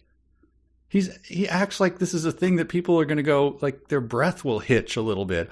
What? How does he do that? Yeah, like it's the Harlem Globetrotter who could dunk on a 12-foot rim or something. Like we're going to be impressed. Anyway, so yes, we go to the shareholder meeting. What do you got for that? I'd like H says, Artie's running late. She's supposed to be logging in from Liberia, I think. Yeah, I said, rolling my eyes. That's the most recent stop on her ongoing tour of the world's most depressing places. So, apologies to all our listeners in Liberia for the dunk on you out of nowhere as well. Right. I will point out that eye roll is eye roll number 3. I just started making count. So wow. There's more to come. All right. It's virtual eye rolls, regular eye rolls. Probably Belvedere the robot is rolling his eyes at some point in time soon. He sees H and Shoto, right? Mm-hmm. Sees them in person. And then he spends page after page after page telling us in a boring list fashion what they've been doing. Yeah. Instead of, they're there. Why aren't you having a scene? It's unbelievable. It's just like, Shoto had been here and blah, blah, blah, blah, blah. He's right there in front of you. What? Right. Why are you just listing this shit? Show, don't tell type of, I mean, that's not a joke, but, what have you done since the last time we met? Well, I've done this. And I mean, it doesn't make it better. Or it doesn't make it more exciting, but at least it's like he's sitting right there. But yeah, it's most of these people are, for the most part, unchanged. It says becoming a billionaire hadn't altered H's personality at all. And I just thought, well, then she's tremendously failed. Like you're the one of the biggest quotes that you probably have said in your life is, with great power comes great responsibility. And, I know everyone would be like, wouldn't change me, but it's like, you could at least, take things a bit more seriously. But it says she still liked to have ridiculous arguments about old movies. She loved to get her kills on in PvP arena tournaments. H was still a total badass. It's like, well, you'd think the weight of the world might weigh heavier on her shoulders, and that might cut down on her time to play Fortnite, but I guess not. To whom much has been given, much will be expected, says the Bible. And these people could have made a little more with it. I don't know. Yeah, he did hand wave away all their Wakanda initiative and garbage like that. But but then Shoto is Japan, despite the main problems of the world being alluded to as being caused almost solely by overpopulation, Japan has an underpopulation couple, and so he and Kiki, his wife, are, Wade's concerned they're having a baby too early, but that's what they're doing. And I was just imagining what Shoto, what pop culture references he might have trotted out to convince Kiki to go down that path with him. Yeah, I wonder what movie did you come up with? Well, it would be like, I'll be Tom Selleck in 3 Men and a Baby, and just minus the other 2 men. We need the baby to make my analogy work. Here, let me walk you through the flick sync of that. Maybe that'll help you. But then this is just, again, you mocked me earlier, but someone pointed out on Twitter, user @the3rdduckman told us that it keeps talking about Shoto being half a second behind because of his earpiece. In Ready Player One, Dato and Shoto both lived in Japan. They'd become national heroes, and I knew they both spoke Japanese and English fluently. Wait, that's from the first book? Yes. Oh, God. And the reason that user said, the reason I noticed this is because he did the exact same Asian character has to use a translator thing with Chen in Armada. I have no evidence he mixed up Shoto and Chen somehow, but... well. Wow. So, yeah. That's interesting. Incredible. Yeah. Oh, my God. This I just found was a hilarious reveal, just sort of buried in the stupid details about, just him backfilling what had happened before. Mm-hmm. After Halliday's contest, Sorrento had been convicted of 37 separate counts of first-degree homicide. He was now serving time on death row in a maximum security prison in Chillicothe, Ohio, about 50 miles south of Columbus. That's just a parenthetical. Like, that's kind of was the whole nub of the book. Right. There's and he starts with descriptions of his butler serving him orange juice and stuff. How about what happened to the big boss, the mean bad guy, it's just set in the middle. Oh yeah, he'd been convicted. How did that trial go? Were you at it? Did you speak? What happened? Yeah, did someone one of the victims' families, try to attack him on the way out of the courtroom? A better book could have, started in media res as the gavel bangs, and he's, Sorrento, you're sentenced to life in prison for 37 degree murders, and Wade, stares at him as he walks out of the courtroom in shackles. Oh, a better book. Yeah. That just made my heart sink. Like, yes, that's true. It's very weird. I read the first one digitally, and then when I got back to my house, the book was waiting. And the first time we read it, it was the trade paperback. Reading this as a hardcover book is insane. It feels like it feels like you have, the Baha Men's album on vinyl, 180 gram vinyl, like collector's edition or something. It just feels way weightier than it deserves. Yes. This is a question. Is he deliberately trying to be stupid at certain points? I don't know. Okay. So he's describing, so now he's finally, she comes in, Samantha. Her avatar looked the same as it always had, with one minor change. After the contest, she'd added the reddish-purple birthmark that covered the left half of her real face to her avatar's face as well. So now there was no discernible difference between her avatar's appearance and her appearance in real life. I mean, again, it's not a joke, so is he dumb as a brick? Like, what? I don't get that. In terms of thinking people need to know that, or explaining that her avatar, parsing out the difference? He did the whole stupid thing that, like, I had the feeling that her avatar was exactly the same as her, and then it was, except for the birthmark. Then he adds the birthmark and says, so now there was no discernible difference. Right. And that's after introducing a weird, stupid thing called the Ravatar, which is the real avatar that H is using. So I don't know if Artemis is a real avatar, or if she just hasn't shelled out for Ravatar brand real avatar.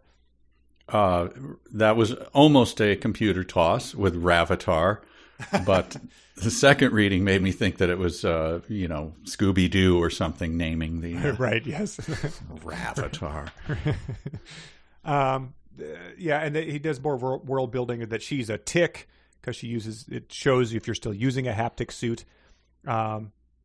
I like that he drilled down saying that the Sixers were a distant memory and IOI was just another wholly owned subsidiary of GSS, which we know. You told us that. It was in the first chapter. Yes. You took a hostile takeover. And he said, says that before too long they will be the only company in the world.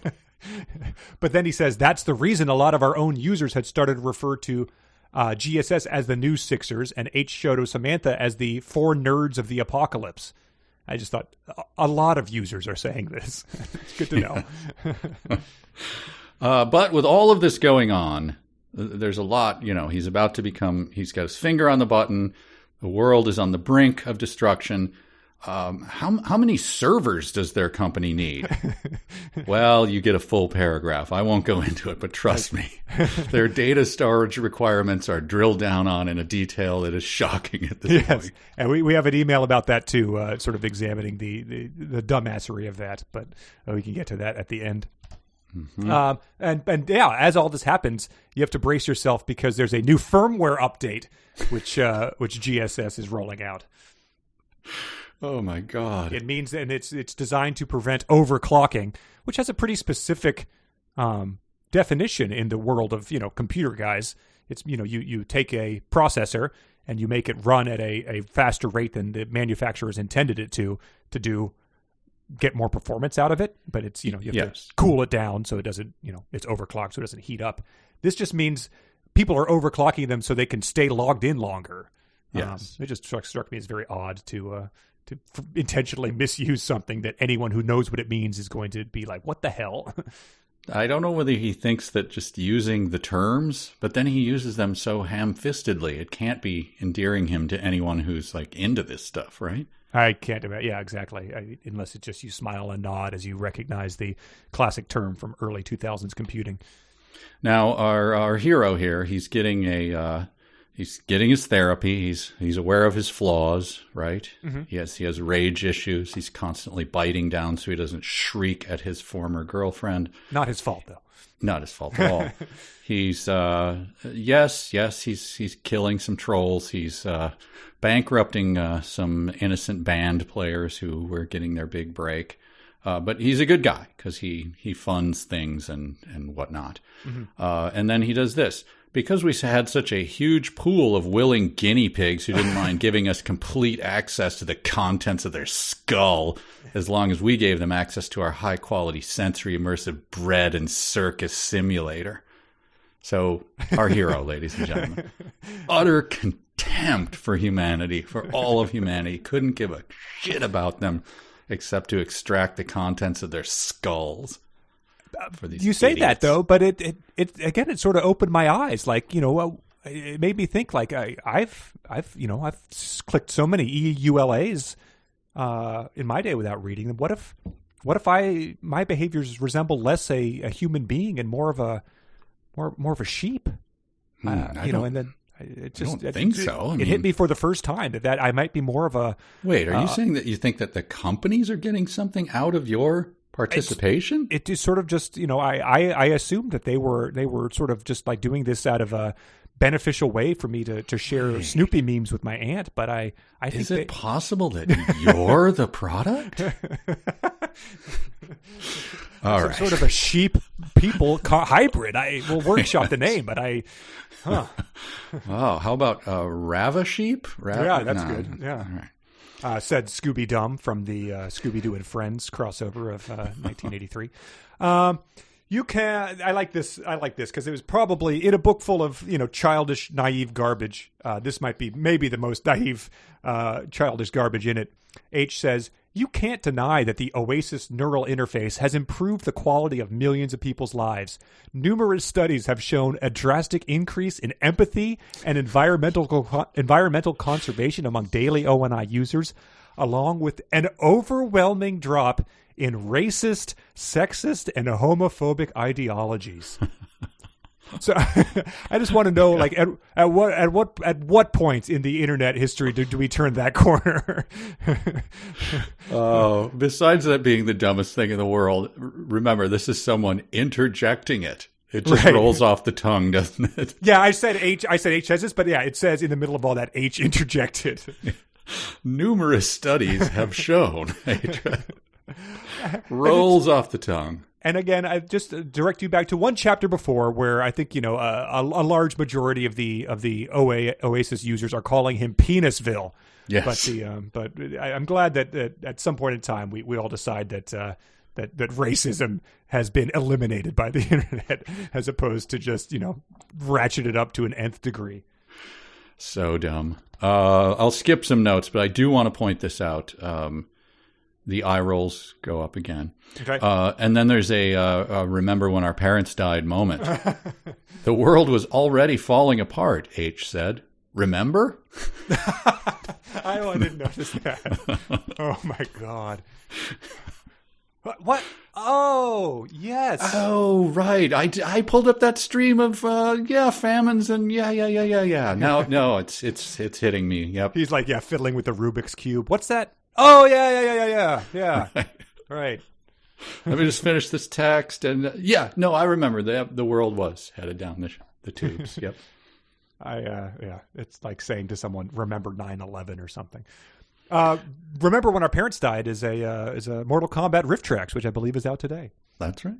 Check it out. Another great moment, given as much weight as, did we tip the waiter enough, is this. As soon as we were alone, Shoto turned to me. Do you think Artie is right? He asked. Are we giving up on the real world? This is as deep as these people go. Should I rewatch The Matrix? Am I missing something about us all going into a virtual world? Did I come off a little harsh in that meeting, man? Oh, I gotta. I'll send him an edible arrangement. That was rough. I shouldn't have talked over them. Oh, that's all I got for chapter 3. Yeah, all I noticed was that there's some long garbage about Sam's grandmother and how much the Oasis improved her life in a sort of, again, we've seen, I think that was one of the more popular episodes of Black Mirror. There's more about a flu pandemic that killed Sam's parents, which, once we've, as we've seen how this year's played out, it makes all this stuff seem even more stupid and unprioritizable. And yeah, the only thing I other had was H, who is just pretty much the way she talks is now like a gym teacher trying to be cool in like elementary school. Yeah. She says, I got to bounce out and blaze. She says, our future's so bright, we've got to wear shades. She says she wanted to put an ampersand in Arcadia because Arcadia will be where it's at. So, yeah, it's very much like a Sunday school teacher turning the chair around to sit down and rap with you kind of thing. Yeah, wow. Yeah, dad from the driver's seat kind of. Yeah. But or as he described her, a total badass. It's like something that Michael Scott would describe a new friend as. Yes, you're right. Yeah, his own Finchy. Wow. Yeah, that's it for me. 0004, the fourth chapter, and the final one for today. Start to the bang. Start to the bang, baby. It certainly does. Several pages simply describing the Princess Bride. Hello, I shouted at the six-finger man one final time. My name is Inigo Montoya. You killed my father. Prepare to die. Is that better or worse than waking up to the alarm clock of Back to the Future? I think it's worse. I mean, you didn't need to drag the Princess Bride into this. Well, it's worse because I'm going up. I'm a page down from that, probably in the book, a page down. Offer me money, I demanded, slicing open the six-fingered man's left cheek. Yes, he hissed, wincing in pain. Power, too, I added. Promise me that. He's literally just like, and he's shutting down people stealing his IP on the web. Critically analyzing his IP, like the way the pillar of fair use. Yeah, it's absurd. And so he's reenacting a flick sync. They're back, baby, from the first book. In order to maybe track down more information, get into Kira's brain a bit, because as we learn, Princess Bride had been one of Kira Underwood's all-time favorite films, and we're gonna come to understand that means a film she has seen. Yep.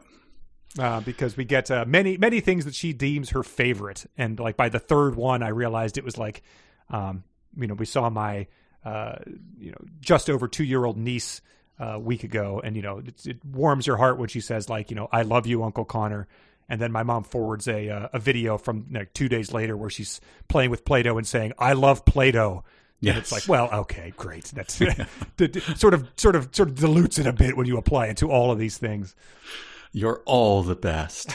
Yes. Yeah, there it says that. I mean, what else do we have here? It says The Dark Crystal, another one of her favorite films. I started to track that. The mathematics does not work. Yeah. When it says, it was Dark Crystal, because he's listing off the planets, one of her favorite films. The paragraph before that is not this previous Princess Bride thing I already read. It says, Florin, the planet I just returned from, was Kira's recreation of the favorite fictional Renaissance-era kingdom featuring the Princess Bride, one of her favorite films. Yeah, I think twice in one chapter it's told us that. I think I've got them all here. Yes, okay. One of her favorite films, another of her favorite films, her favorite video game character, her favorite anime series. and then I stopped. But he went on after that. But that's how it started. Yes, it's amazing. He's getting very Wenian, James Wen, Birdemic. Round numbers is a trait of James Wen films. And it's creeping in here. A chime sounded and a message appeared on my HUD congratulating me on completing the Princess Bride quest with a perfect score of 1 million points. Then later he gives away $1 billion. And I'll point this out. He's building a space ark, right? Yes. He's transporting frozen embryos. Sorry. I'll take out that stumble, or I'll leave it in and you'll just have to deal with it. But here he is. After nearly a dozen attempts at doing the Princess Bride, I'd finally done it.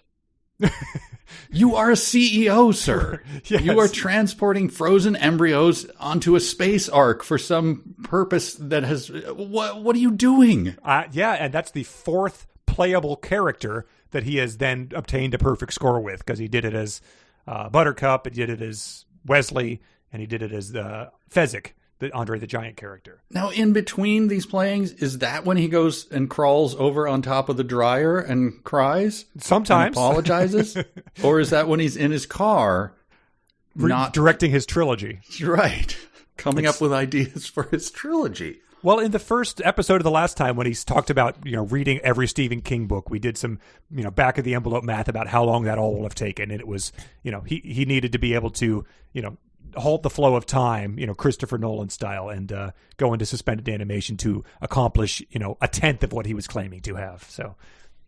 So he's just continuing the bad math here. We're just supposed to take this for granted. All right. Fair enough. But so we got our first real list because he's trying to find 7 shards. So he studied every reference to the number 7 in Anorak's Almanac. I also played and solved every video game in his collection related to the number 7. The 7 Cities of Gold. He provides the year for every one of these. The 7 Spirits of Ra, Kid Cool, and the Quest for the 7 Wonder Herbs.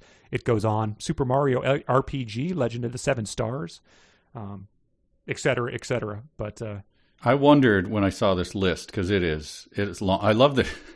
What is the purpose of putting the year that the thing was made? It's it would be if he had accidentally also copied over one of these citations needed from when he was copying it straight out of Wikipedia. I wish that the opening sentence of A Tale of Two Cities had included the year that it was the best of times, it was the worst of times, and then parenthetically the year that everything was happening. But when he's about to do a list, is it kind of like Eddie Van Halen, the guitar solo's coming up, like people are getting ready. They're like, oh man, here it comes. He's going to do a list. And then he wails off on all of these 7 related video games that he can think of. And people are like, yes, woo. Yeah, I saw one summer in college, the Black Crowes toured with Jimmy Page, and they played a bunch of Led Zeppelin songs. And during like the solo in Heartbreaker, like one of his most famous, the band sort of stops, and Jimmy Page, walks to the front of the stage, and you all know what's coming. Sigma 7, Stellar 7, Lucky 7, Force 7, into Pittman 7. I didn't think he'd ever do that again. He hadn't done that since Giant Stadium in '88. And then he ended on Escape from Pulsar 7. Perfect, man. Yeah. Oh, man. But, I thought we just should discuss at least the $1 billion reward he's offered up. For the 7 shards, $1 billion. Yes. As everyone wallows in poverty and hunger, he probably could have started it at $10 million and just sort of, ticked it up gradually like a Powerball lottery. At the shareholders meeting, sir, we have many things. And you asked for that, wing on the space ark that would include the Uncle Buck kitchen. That is not cheap, sir. That is very expensive. We have other priorities of places to put this money. Just make it $1 billion, whatever. Right.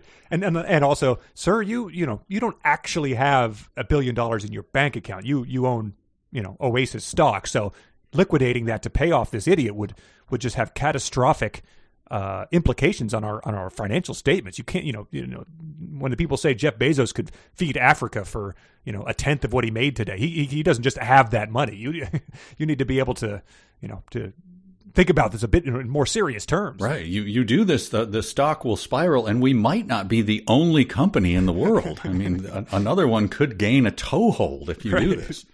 But it's pure James Wynn. Or Dr. Evil, I guess, is probably the comparison that he would be more aware of. Yes. I had a hard time reading this when he gets coy here. He starts looking into Sailor Moon because that's her favorite anime character. Uh-huh. All I had to show for my efforts was an impressive familiarity with obscure Sailor Moon trivia and an inexplicable desire to cosplay as Tuxedo Mask, parenthetical, which I may or may not have acted upon in the solitude and privacy of my own home. Yeah. That was another one I didn't look up. I'm just looking it up at it now. It's a guy who he wears a suit and a cape. I thought it might have been one of the women, which would have been more interesting. Well, why is he being coy about that? He talks about voiding his bowels for 3 hours. Right. Suddenly, the fact that you're doing something, I may have done something slightly strange in my own home. Right. Were you humping the lubed up sex doll while dressed as him, sir? Yes. But yeah, that was revolting. But that was one of the 9 planets that he decides were the most likely places she might have hid something. And we already touched on Dark Crystal, which is her favorite movie, and why she changed her name legally after she saw it. Kira was not her real name. We then we got a Sonic the Hedgehog planet, which I read, and my brain has been poisoned by the internet about Sonic the Hedgehog. It's hard to read that without thinking about it erotically. But he just says the planet was a recreation of the fictional future Earth where most of Sonic's adventures took place, and it featured reproductions of all the different levels featured in early 2D and 3D Sonic games, along with environments and characters from the cartoons and comic books based on them. Several Sonic the Hedgehog games involved a quest to create 7 Chaos Emeralds that could be hard. What the hell are we doing here? Like, who enjoy, like I just said, it's almost Wikipedia-esque in terms of explaining these things to people who, if you're reading this book, have to know basic details about this. I think we pointed it out repeatedly in the first book. It seems like he just has to do it. Once he mentions it, he has to dump the knowledge on it. Yeah. We've all had friends that do that when you're in the middle of a story and you just like casually reference something and you get it wrong, or like, no. Right. That isn't how that Monty Python sketch went. He actually said, "We are the Knights of Ni." Like, yeah, it wasn't really that wasn't really the thing I was talking about. It wasn't the gist of it. I was just talking about my wedding. Right. It's more important to. But so on that note, I'd like to propose this as maybe a new challenge. We can do it if we don't have to do it every week, but if one stands out, the challenge will be, you are the editor. Okay. And if we just find one sentence, one paragraph where if you were the editor, who for all we know does not exist, how you would have tweaked what he actually put in his book. Sure. So I have one. I have one. Okay. This is about the one of the other planets. I'd also spent several months scouring the planet Gallifrey in Sector 7. It was Kira's recreation of the Time Lord's homeworld in the long-running Doctor Who television series, which now comprised over 1,000 individual episodes. So I am the editor. Yes. It was Kira's recreation of the Time Lord's homeworld in Doctor Who. Something that we've all heard about. We do not need to know how many episodes it consisted of. Certainly, we know that it was a TV series. It's just. But do you think that maybe that happened? The editor did that, and he hacked into her or his computer and replaced the material. Like he couldn't. Like no, you have to know. What if they don't know? Yeah. No, I feel like it's a compulsion on his part. Doctor Who is something that people really appreciate, and this is going to take them back to their childhood. Right. We finally get, so obviously we have a new character coming up at the last part of this chapter. Lohengrin, is that how you pronounce that? Yeah. That is a reference, right? It's a... King Arthur, right? Arthurian myth. Arthurian legend. I think that's where Parzival comes from. Yes, and I think it's the Ring. Squire, maybe. I think Wagner's The Ring covers it all, and I think Lohengrin is a big character in that. But he describes her. She has a popular show, I guess. Yeah, the host of a popular Gunter-themed YouTube show called The Lowdown. My appreciation for Lohengrin was her show may have been slightly colored by the fact that I developed a mild crush on her. Mm-hmm. She was cute, smart, funny, and fearless. She was also a vocal high five super fan. Right. It's so bad. But yeah, so this is the person who has emailed him that she has found the shard. Yes.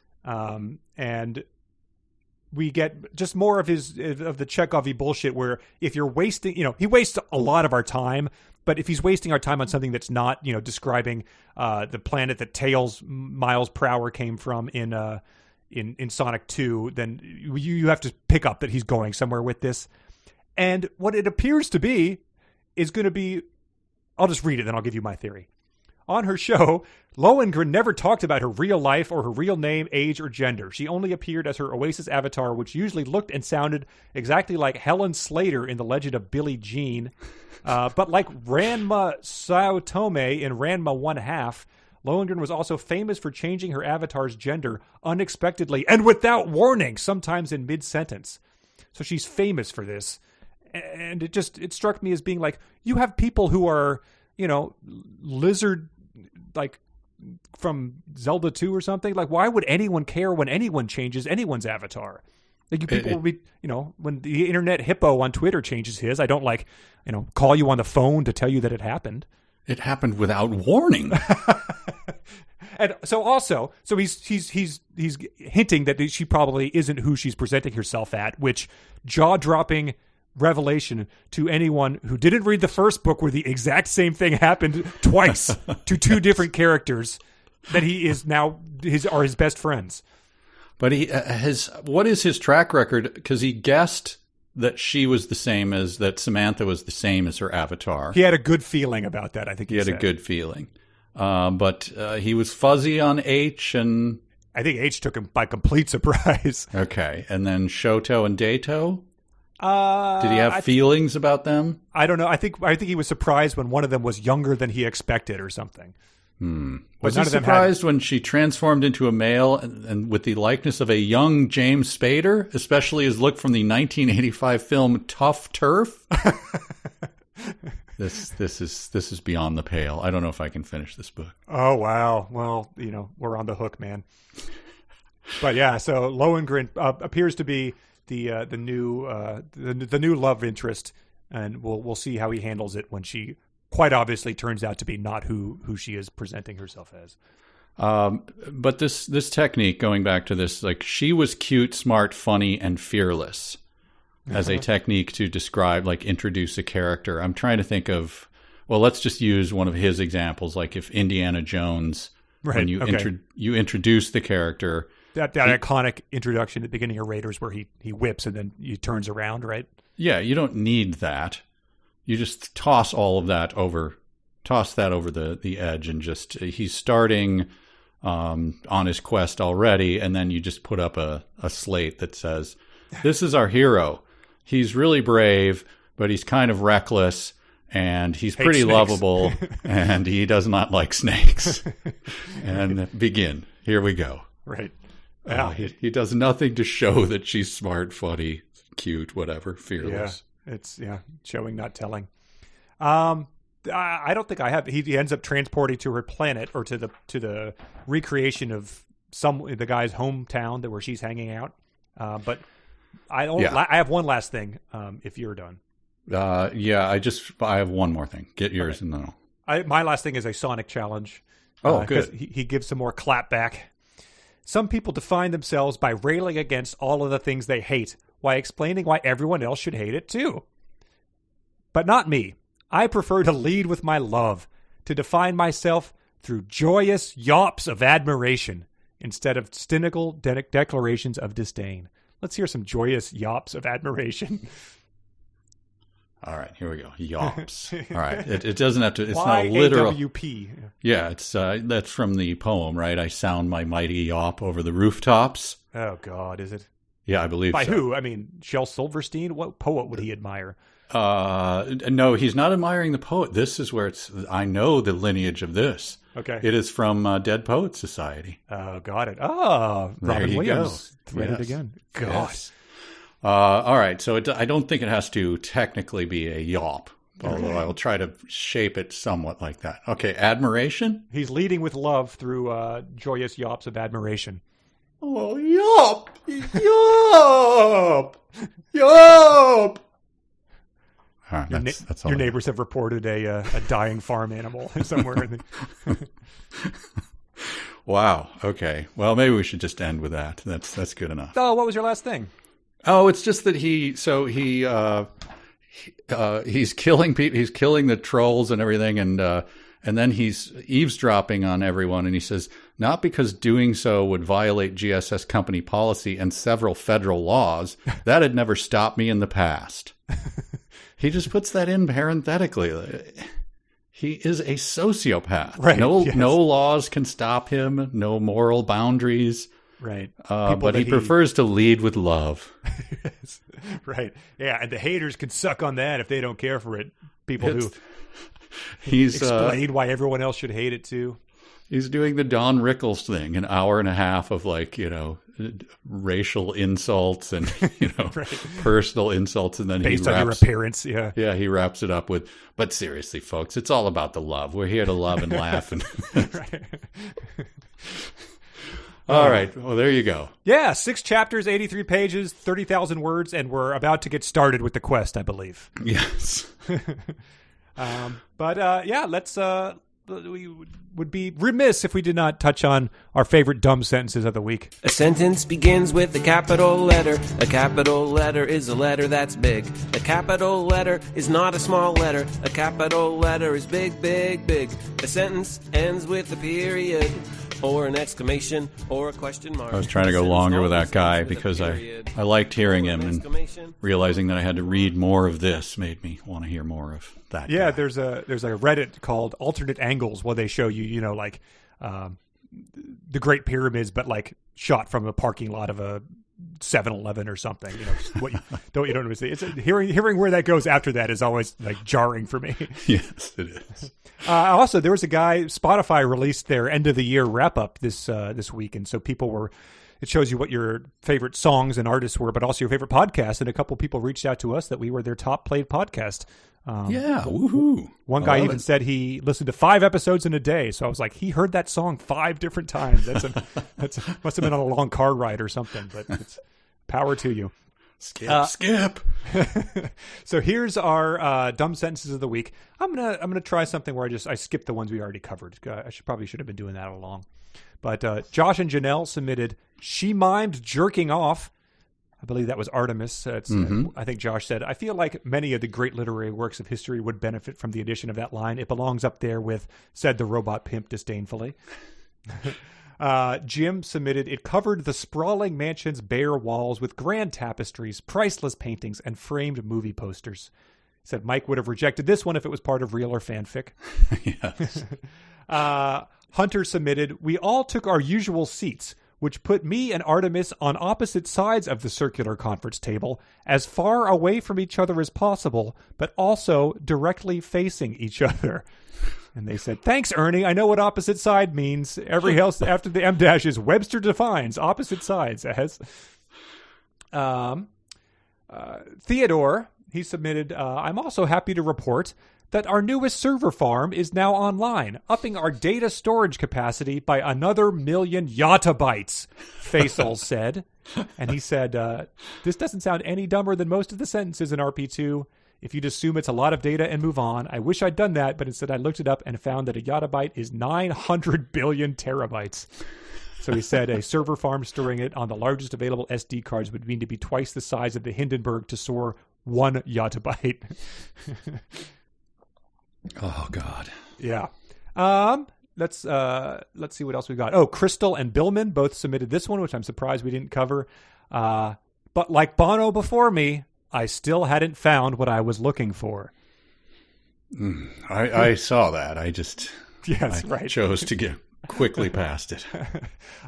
Chris submitted, "One of my new hobbies was learning to play guitar in reality, which proved to be very different and far more difficult than playing a simulated axe in the Oasis." And his comment was just, "No shit." Wait. I had that as a dumb sentence. I just want to back up how dumb that one was. But the previous one, he says, I could head over to my music room to knock out my daily guitar lesson, period. Okay. One of my new hobbies was learning to play guitar. So it's doubly dumb. I'm just backing him up on that. Yeah, that's almost like, a lesson was when I would receive instruction from a more advanced tutor who... This is a good one we didn't touch. This is on like the sort of pre-chapter interlude or something. Red submitted, "My friend Kira always said that life is like an extremely difficult, horribly unbalanced video game." And I just, that goes on for, 2 paragraphs. And I like to imagine Kira always saying that. Yes. Because it was a very long quote. Let's see. Justine submitted, "I'm too amped up on adrenaline to notice it there in the moment, but I spot it plain as day as on every single one of my repeat viewings." And so he said, were these repeat viewings of the ONI technology conversation, or was it really say anything? We had this. We already touched this one, but I liked Taylor's comment here. He said, "And since there was now only 4 of us, Ogg's induction into the high five also prevented our nickname from becoming a misnomer."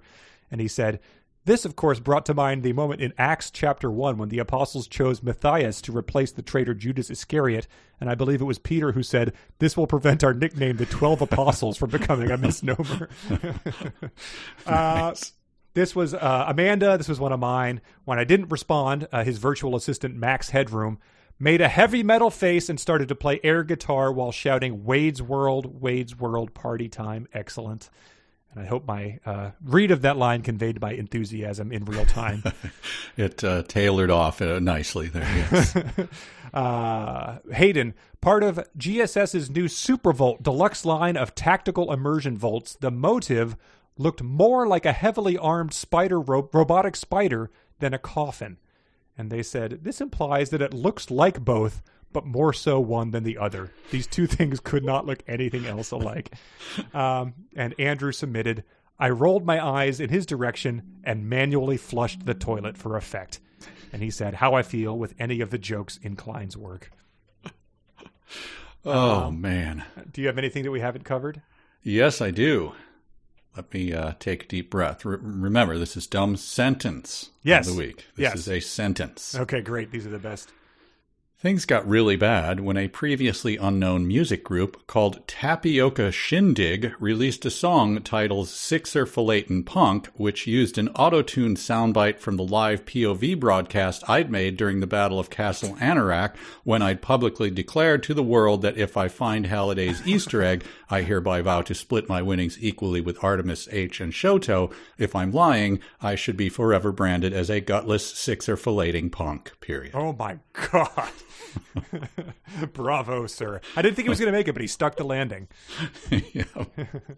All I had that hasn't been covered was, I mean, we did cover it, but the addition of the at was also fitting because, as H put it, Arcadia will be where it's at. And that is, of course, referring to the spaceship carrying what they presume to be the last remnants of the human race into the space. All right. Thanks to everyone who submitted those, especially all our Patreon supporters. You can check that out once again on patreon.com/372pages. We can conclude with a few emails that we have. All right. Steal away. This one comes from a S Gold ST. They just emailed a sentence that said, "Amazon is brutal." And then it is a screenshot. It is, I guess, from, it says, "Follow the author, Conor Lastoka." And when they clicked on it, very nicely of them to follow, to see if I will put up more books. It said similar authors to follow: Ernest Cline, Chris Claremont, and William Shatner. Ooh. It's a brutal indeed. And then someone on Twitter named Jason said, "This is the fanfic we never knew we needed. 4 authors come together to solve the world's most diabolical mystery. Who is the sheriff of 64 Squares?" Oh, I miss him. I miss him so badly. It's so nice. This is from Melody. She said, "I finished reading Ready Player 2. As you and Mike have discussed many times, Cline repeats himself in his writing, but sometimes the repetition becomes ridiculous. Cline tells us that Ogg's mansion is a replica of Rivendell, as seen in The Lord of the Rings, Chapter 1. He also told us this in Ready Player 1 too, but hey, a different book. You need to make sure new readers are aware of this very important knowledge. Important it must be, because he repeats this information about the house in Chapter 4, and again in Chapter 8. In fact, Cline tells the reader 7 times in Ready Player 2 that Ogg's place looks like Rivendell twice within a single page. Is Wade, who has memorized an entire library's worth of content, unable to remember this? Or is it that Cline doesn't remember what he previously wrote? Why didn't his editor catch this? Etc. And then she says, "There's so much more I have problems with, but I don't want to spoil your journey of discovery." How did she do it? I mean, literally, you couldn't sit and read this to the end, could you? I mean, it's a quick read. I'll give it that. Quicker than Twilight. So we had the Thanksgiving break and all. I guess if you are, if you're not taking notes, I guess. Sure. It would be quick because I would skim. Right. It's the taking notes that is somewhat painful. Yeah. But also all the getting up and retrieving it from the other side of the room. Yeah, that's true. Going and ordering a new laptop from Amazon because I've shattered 4 against the wall. Yes, it's hard.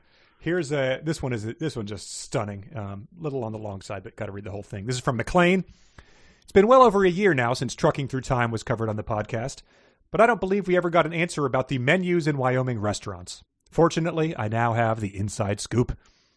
My brother and fellow 372 Pages listener came to visit this week for Thanksgiving. Finding ourselves with a free afternoon, we decided to drive the 2 hours from my house in Pocatello, Idaho, to the Wyoming border to find out once and for all if the menus in Wyoming restaurants contain tragic stories of death and horror printed on the backs of them. In the town of Alpine, Wyoming, we ate at a little place called the Yankee Doodle Cafe, which, as the name might suggest, was America-themed. It included salt and pepper shakers that formed an American flag when put together, and red, white, and blue sugar.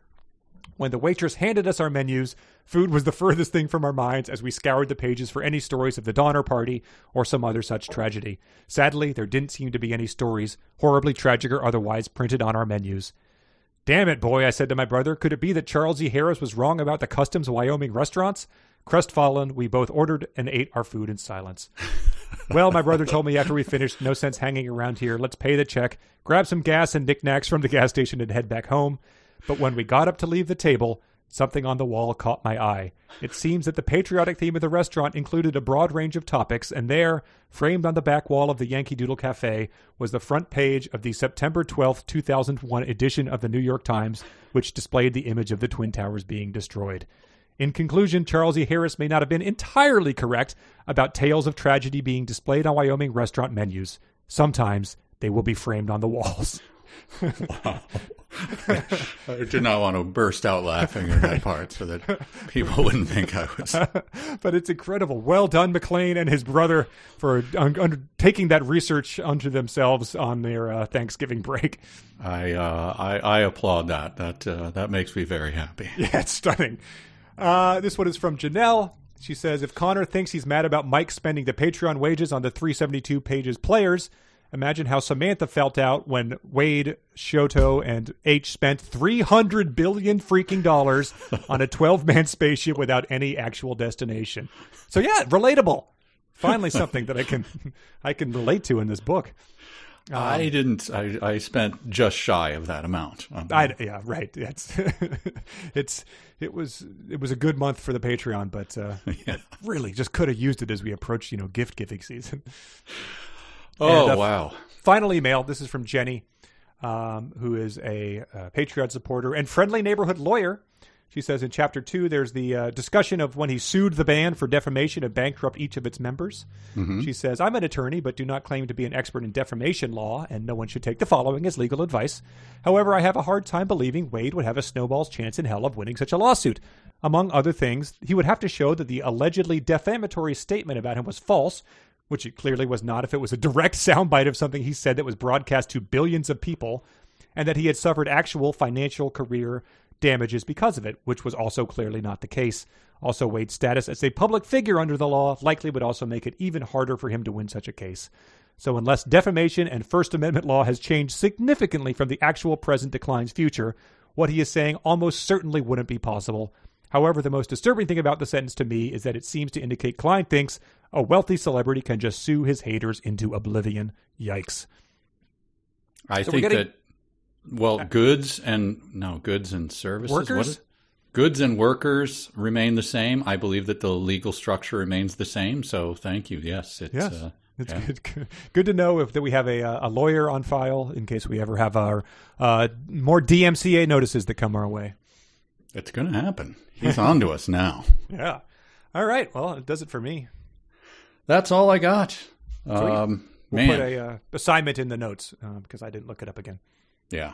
I'm assuming the chapters remain roughly the same space, roughly the same number. Yeah. I mean, I could look it up right now. No, we'll put it in the thing. We'll put it in the thing. More time. All right. Yeah. Thanks, everybody. Thanks, Patreon people. Thanks, everyone who listens. Thanks, everyone who reads this book. This is 372 pages. We'll never get back. See you in Wyoming.